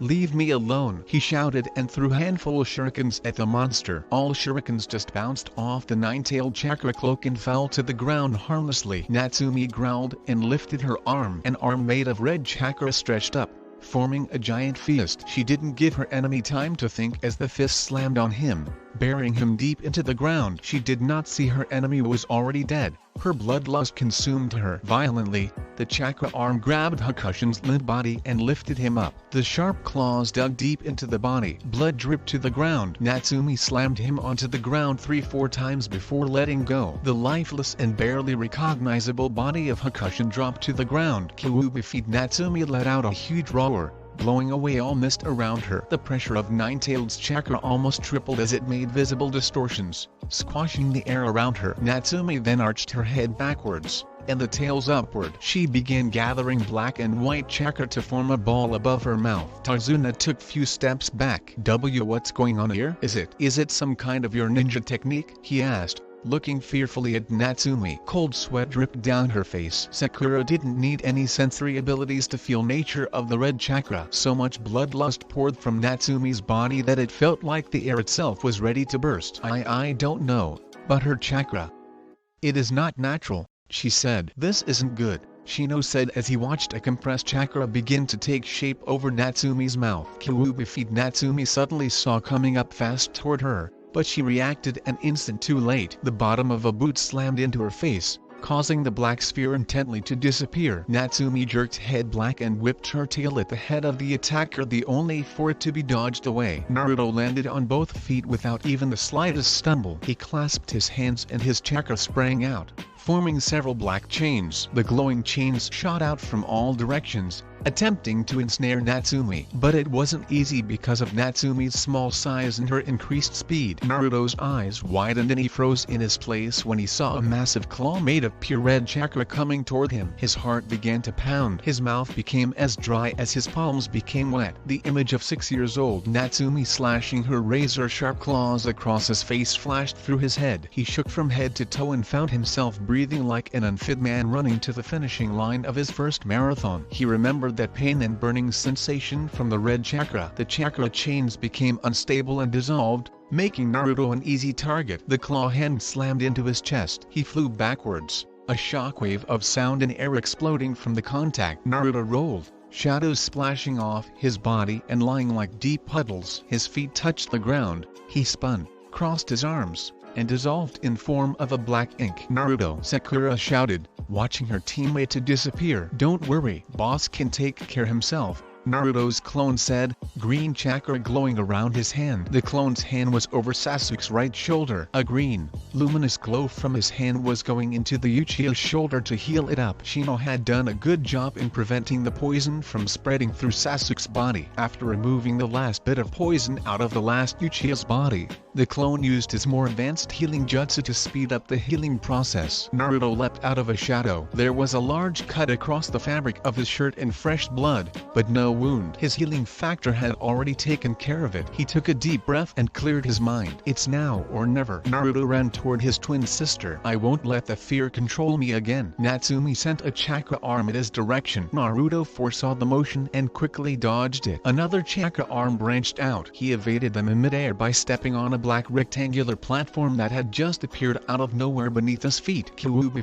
Natsumi set her left arm in a secondary assault. Fear is only as deep as the mind allows. Naruto jumped and landed on another platform of shadow. He raced toward Natsumi while performing hand seals. The stepping platforms were instantly forming under his every step. When he got closer, he spewed a giant fireball at his twin. Natsumi dug her heels into the ground and roared, disrupting the blast. The resulting impact blew up dust in the air, reducing visibility on the battlefield. Beyond fear, there was a victory. Several glowing black chains materialized out of Naruto's body and shot toward his sister. Naruto didn't need his eyes to locate Natsumi. The Nine-Tails chakra was like a beacon to the sensor ninja like him. The dust settled down. The chains had warped around Natsumi and was restraining her movement. Naruto landed on the ground and tightened the grip of chains around Natsumi. He then began to make hand seals of wood release jutsu. Before he finished the last seal, several glowing golden chakra chains shot out of the ground, wrapping their way around Natsumi's limbs and body rapidly. Kakashi,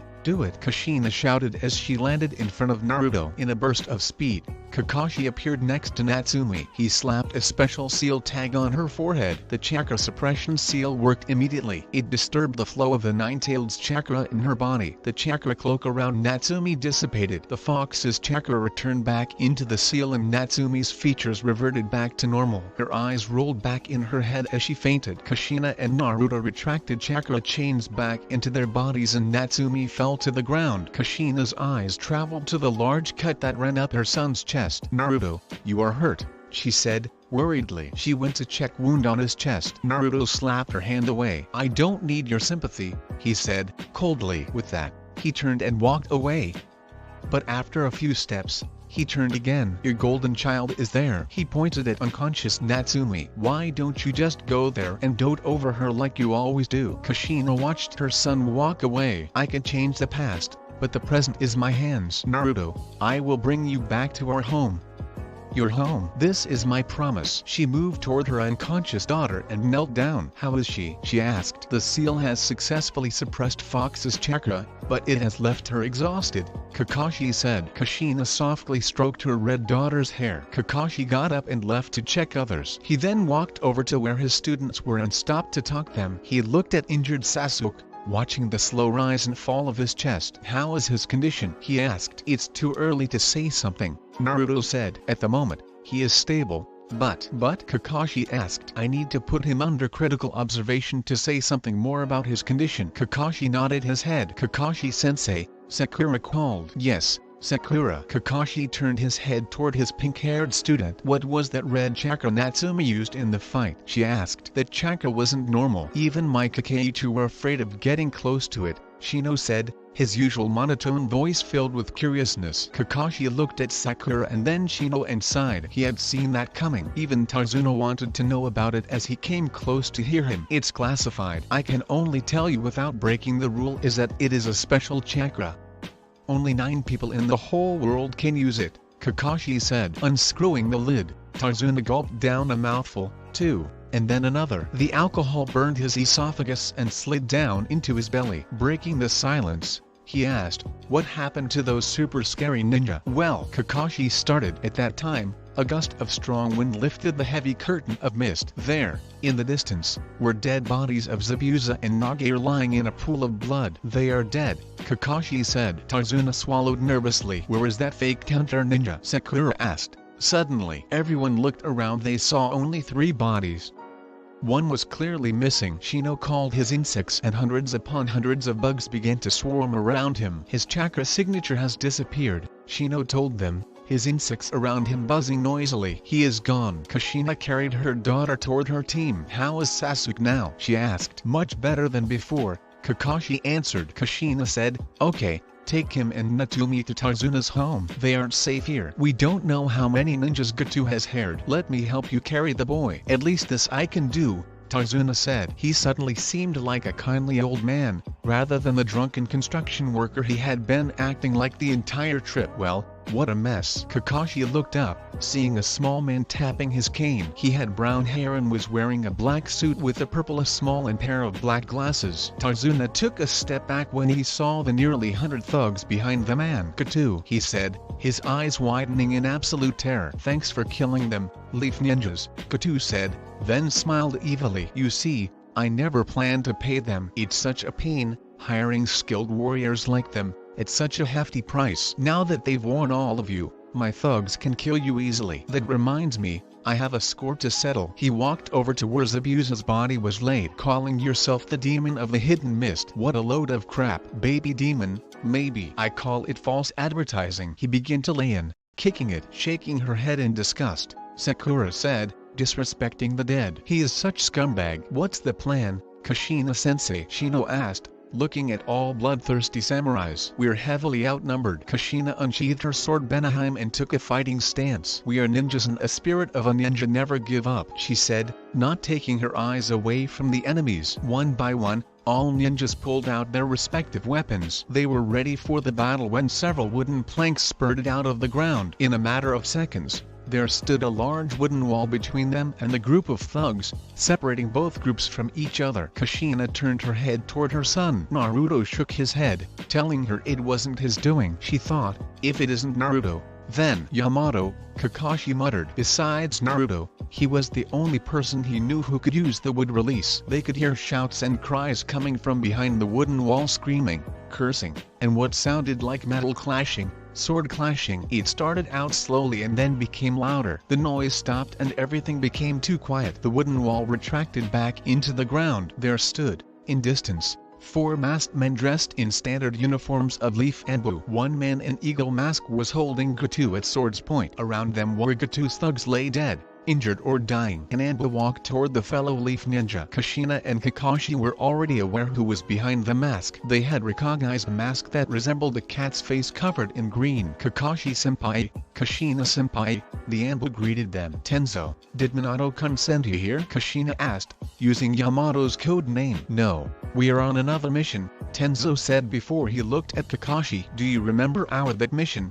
Kakashi-senpai? Which mission? Kakashi asked. As far as he knew, they had done plenty missions together. The mission of finding the Land of Fire's missing citizens, the Anbu said. Oh yes, how could I forget that mission? The ex-Anbu said. We found dead bodies of those missing citizens near the Land of Fire border. Katu is responsible for their death, senpai. He kidnapped them to sell into slavery. When he saw he could get out of it, he killed them all, Tenzo said. Kakashi says, this is unexpected. That's not all, Tenzo continued. He has many illegal businesses in the Land of Fire. We've also found evidence of the Gatu Company involvement in several bandit activities. What will happen to him? Tarzuna asked, suddenly as he stepped forward. The Fire Daimyo will decide Gatu's fate, Tenzo said, looking at the bridge builder. Thanks for your help, Tenzo, Kakashi said. Tenzo nodded his head. All Anbu disappeared, taking the criminal with them. He is gone. He is really gone, Tarzuna said.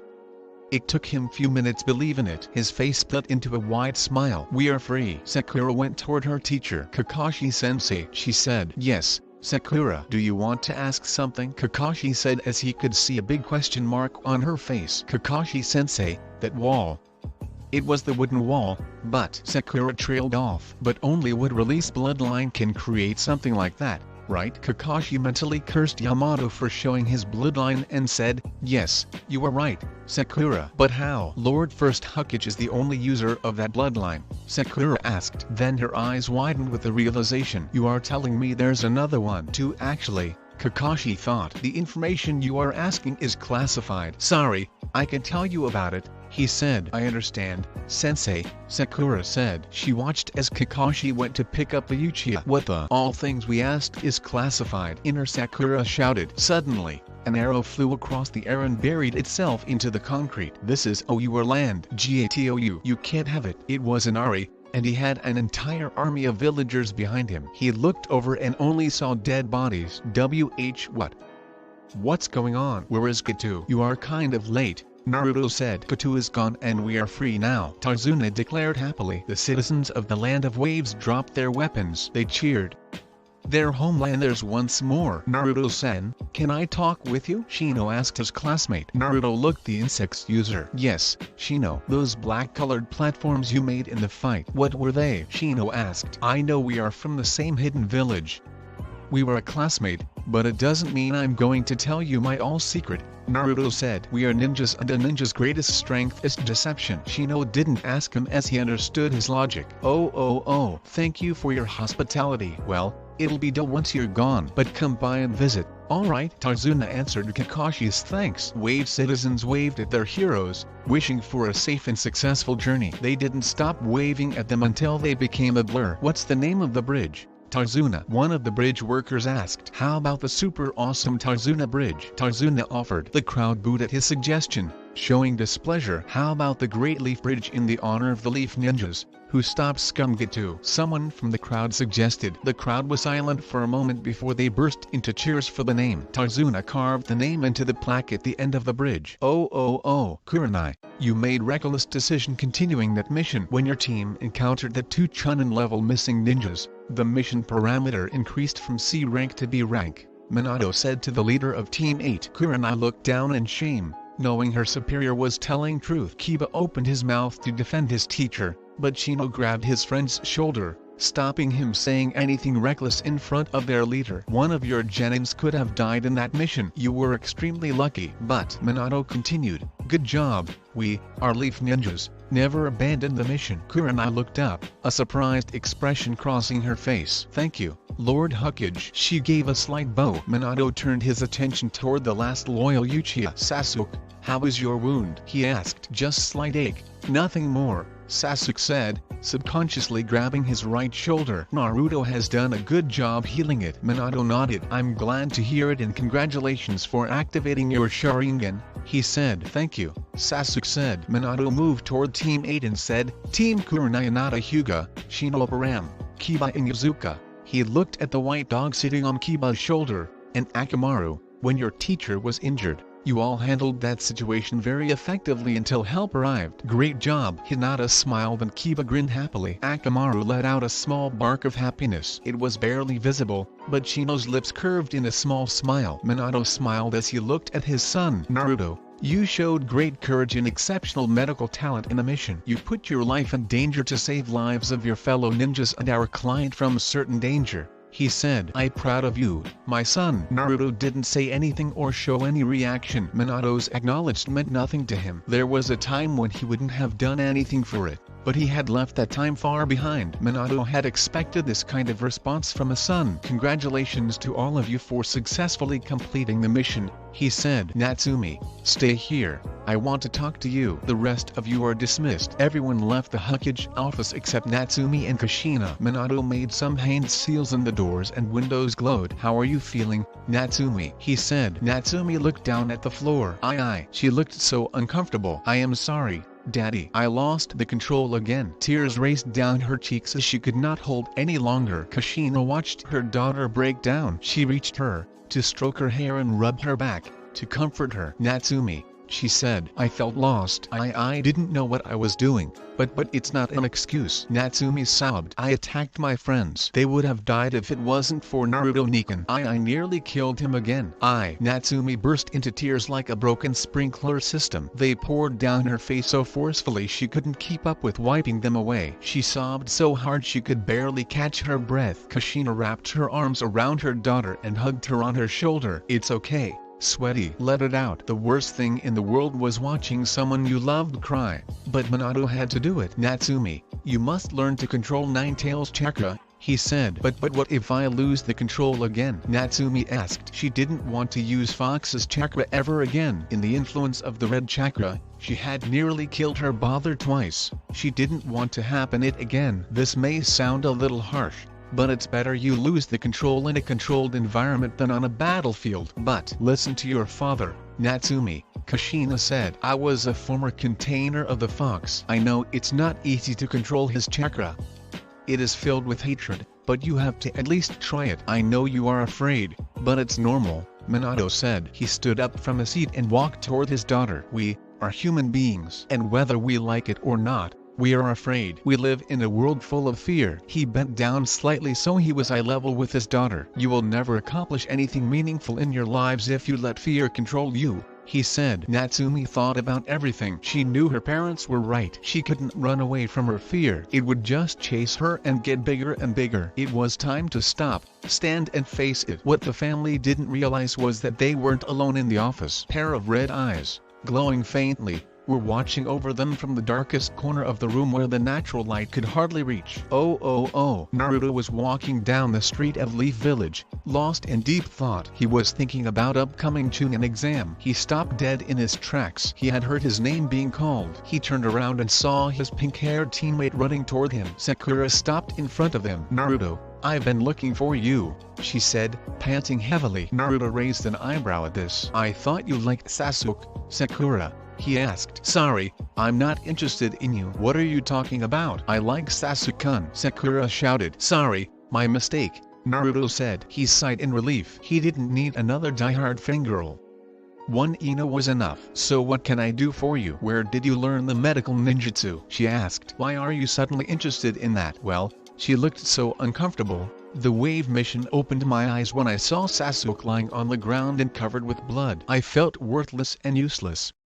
I couldn't do anything to help him. He wouldn't be in that condition if I had known any medical ninjutsu. She paused before continuing. I want to learn medical ninjutsu. Naruto. Kushina-sensei once told me that I have a perfect chakra control and the medical ninjutsu requires very advanced chakra control. So you want to learn medical techniques for Sasuke? Naruto said as he came to that conclusion. No, I want to forget that useless feeling. I want to help my friends and anyone who needs a medical attention. I am the weakest link in Team 7, I know that, but don't have the plan to stay there forever. He looked at Sakura and checked for any lies. When he found none, he said, good to know, you are on the right path. It's more important to know your weaknesses than your strengths, he said. As for your information, I learned everything from the Senju library. How can I get there? She asked. The excitement of learning the medical ninjutsu was clearly visible on her face. You can't. The library is protected by the blood seal. Only members from the Senju clan or related to that clan can get in there. Naruto saw her mood drop.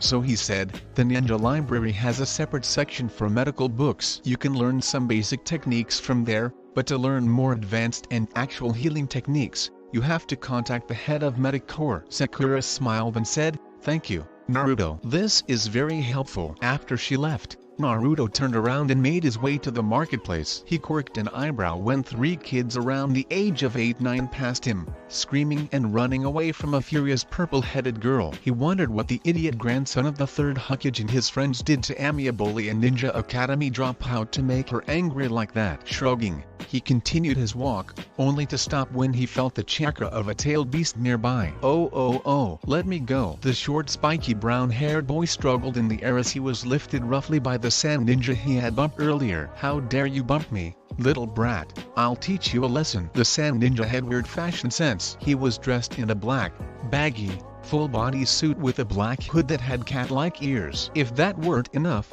he had painted triangular shapes on his face. Serve you right, brat, Ami said and left the boy alone with the sand ninja. Bwaji, Udan, help me, the boy shouted. Bwaji had orange hair tied up, with red elastics, into 2 very large pigtails. Her friend, Udan, was short brown-haired and a dark-eyed boy with circular glasses. Let Konohamaru go, Bwaji shouted. Besides her, Udan nodded vigorously, but the ninja only sneered. Kankuro, stop it. Let him go. We don't want any trouble. The blonde San Kunoichi frowned, not liking the situation, but her brother ignored her. Konohamaru. Both the siblings heard someone's shout. They turned in the direction of the voice to find 2 girls rushing toward them. The red-haired girl looked a bit angry. Both the siblings could tell that the 2 were probably Genins of the Leaf Village, but the San Kunoichi was able to recognize something which her stupid brother failed to notice. The red-headed girl matched the description of the daughter of the 4th Hokage. Anhan Konohamaru, Suna ninja, Natsumi said in a calm tone with a small tone of anger in her voice as she stood a few feet away from the Suna ninjas. Natsumi ni-chan, Hinata ni-chan, Konohamaru's friends called. The Sand Kunoichi's eyes widened when she heard the name Natsumi. So I was right. She is the daughter of the Yellow Flash. I hope you don't do anything stupid. Brother, what if I don't? Kankuro said in an arrogant voice. Kankuro, don't. That's the blonde. Kunoichi tried to say something to him, but she was interrupted by her brother. Don't worry, Temari, I have everything under control, Kankuro said. Kankuro watched as the red-haired leaf Kunoichi pulled out a kunai and held it in her right hand while the dark blue-haired Kunoichi took a defensive taijutsu stance. But the two were no longer alone as they were joined by another blonde girl. What's going on here? Natsumi, Ino asked her friend. Instead of answering Ino's question, Natsumi tightened the grip on the kunai as she glared at the Katsutsuna nin. Unhand him. She spoke in a threatening voice. To threaten me? You got some guts,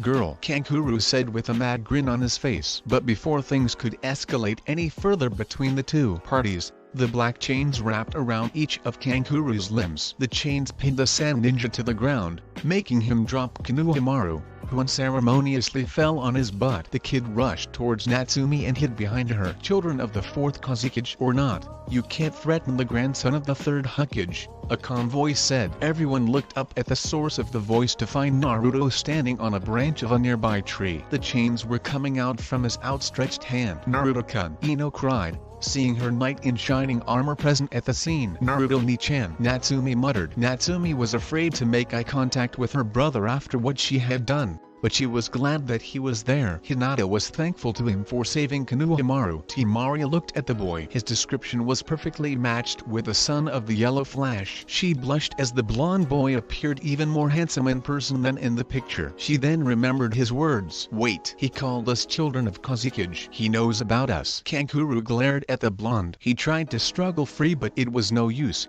The binding chains wouldn't break. Let me go, punk, he shouted. Naruto jumped down from the tree, landing smoothly. Life is a circle, he said while walking toward the sand ninja. He bent down and smirked. Whatever you give will come back to you. Temari's hand went to grab the giant folding fan strapped to her back. I wouldn't do that if I were you, Naruto said, looking at the sand Kunoichi from the corner of his eye. Temari froze in her tracks. Behind her was another chakra chain with its spear-like tip pressed against her neck. When did it get behind me? Naruto turned his attention back to her brother. Take this as a suggestion. This is Hidden Leaf Village, not your sand village. Here, we don't kill people to prove existence, he said. The sand siblings were white as chalk. Their eyes and mouths were frozen wide open in an expression of stunned surprise. Naruto smirked and straightened up. He pulled back the chains into his body, freeing Kankuro. Kankuro, stand up. Everyone heard the voice which sent a chill down their spine, especially because of the killer intent that washed over the area which was accompanied by the voice. All eyes traveled to the source of the voice. They saw a boy with brick red hair and a gourd on his back. He was hanging upside down on a branch of a tree. He has strange eyes, Hinata thought,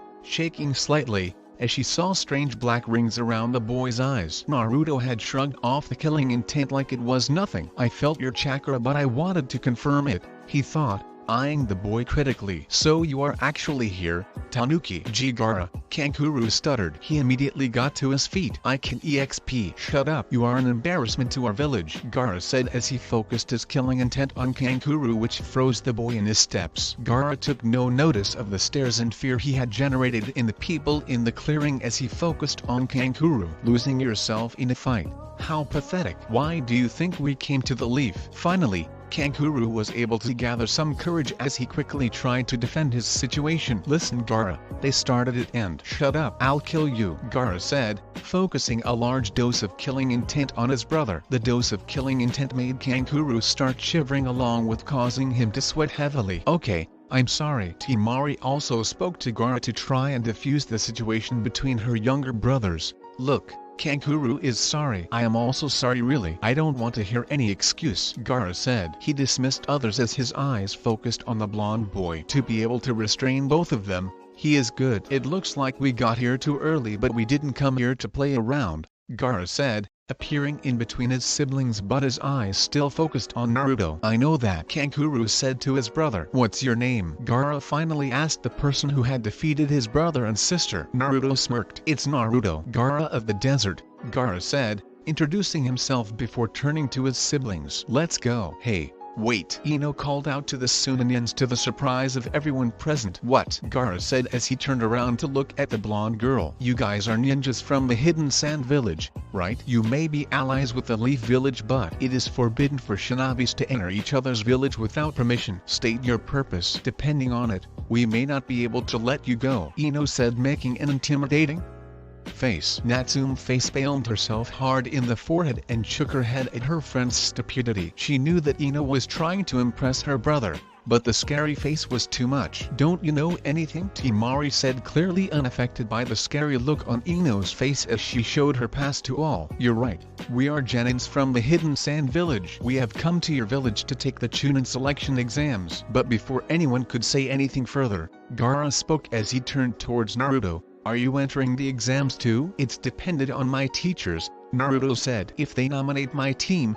then I am entering." "Then I am looking forward to see you in the exam," Gaara said. When Gaara walked away, Kankuro turned to Naruto. He clenched his teeth together, glaring hatefully at the blonde boy. "Kankuro, that's enough," Temari said, grabbing her brother's hand. She stopped him doing anything stupid again as she knew it wouldn't end well in his favor. "This is getting interesting," Naruto said as he watched the Sand siblings leave. "Naruto-kun, you are so cool." Naruto sidestepped, dodging the missile named Ino. The young Yamanaka had tried to hug her crush from behind, but it didn't end well. Naruto moved toward his twin. "Naruto-ni-chan," Natsumi said softly. Naruto leaned over and whispered something in her ear. Natsumi's eyes went wide. Naruto smirked as he expected that kind of reaction from her. When Natsumi came out of shock, there was no sign of her brother. "I need to talk to Dad." Natsumi spun around and ran in the direction of the Huckage Tower. "That sand ninja Gaara is just like me, but completely different." "What does it mean?" "Where is she going?" Ino asked. "I don't know," Hinata said as she watched her best friend disappear into the writhing crowd. Oh. The Team 7 gathered on the bridge, their usual spot of a meeting. Sasuke was leaning on the bridge rail, staring intently ahead. Naruto was sitting on the bridge railing overpass and reading a book. Surprisingly, Sakura wasn't ogling Sasuke. Instead, her focus was on the medical book in her hand. A small distance away from her team, Natsumi was peering over the metal railing, down into the water below. She tossed her kunai up in the air, flipping and catching it, then up, flip and catch again. Her mind kept thinking about what her father had told her yesterday. Gaara was just like her. He was the container of the one-tailed beast as well as a son of a cage, but all similarity ended there. Her parents had sheltered her whole life, keeping her safe from a life of a living sacrifice. In the Hidden Sand, Gaara didn't have that luxury. His father had isolated him from his siblings. He had tried to assassinate him rather than deal with Gaara snapping. Gaara had truly lived a life of Jinchuuriki, a life of a nothing but loneliness, sorrow, and hatred. "He is just like me, but completely different," she thought, remembering her brother's words. Twin Puff appeared on the bridge and then came out. The teachers of Team 7. The Genin stopped whatever they were doing and looked at their teachers. "Morning, people," Kakashi greeted them in a lazy manner. "This is sudden, but we've nominated you guys for the Chunin selection exam," Kushina said. "Really?" Natsumi asked, not believing in her ears. "Yes." Kushina smiled. "For the first time in 5 years, there are going to be rookies in this Chunin exam." "So teams 8 and 10 are entering as well?" Naruto asked. "Maybe." Kakashi smiled under his mask. "Here are your applications." He handed each of them a form. "Sign those papers and turn them in at 301 by 4 p.m. tomorrow." Sasuke, Natsumi and Naruto immediately signed in their forms. They were not going to let the opportunity to move next ninja rank slip away. Sakura gazed long and intently upon the paper in her hand. "Is it alright if I don't participate in this exam?" she asked suddenly. Everyone looked at her, a little stunned by the question, and speechless. Unlike them, Naruto had already seen such side of her a day ago.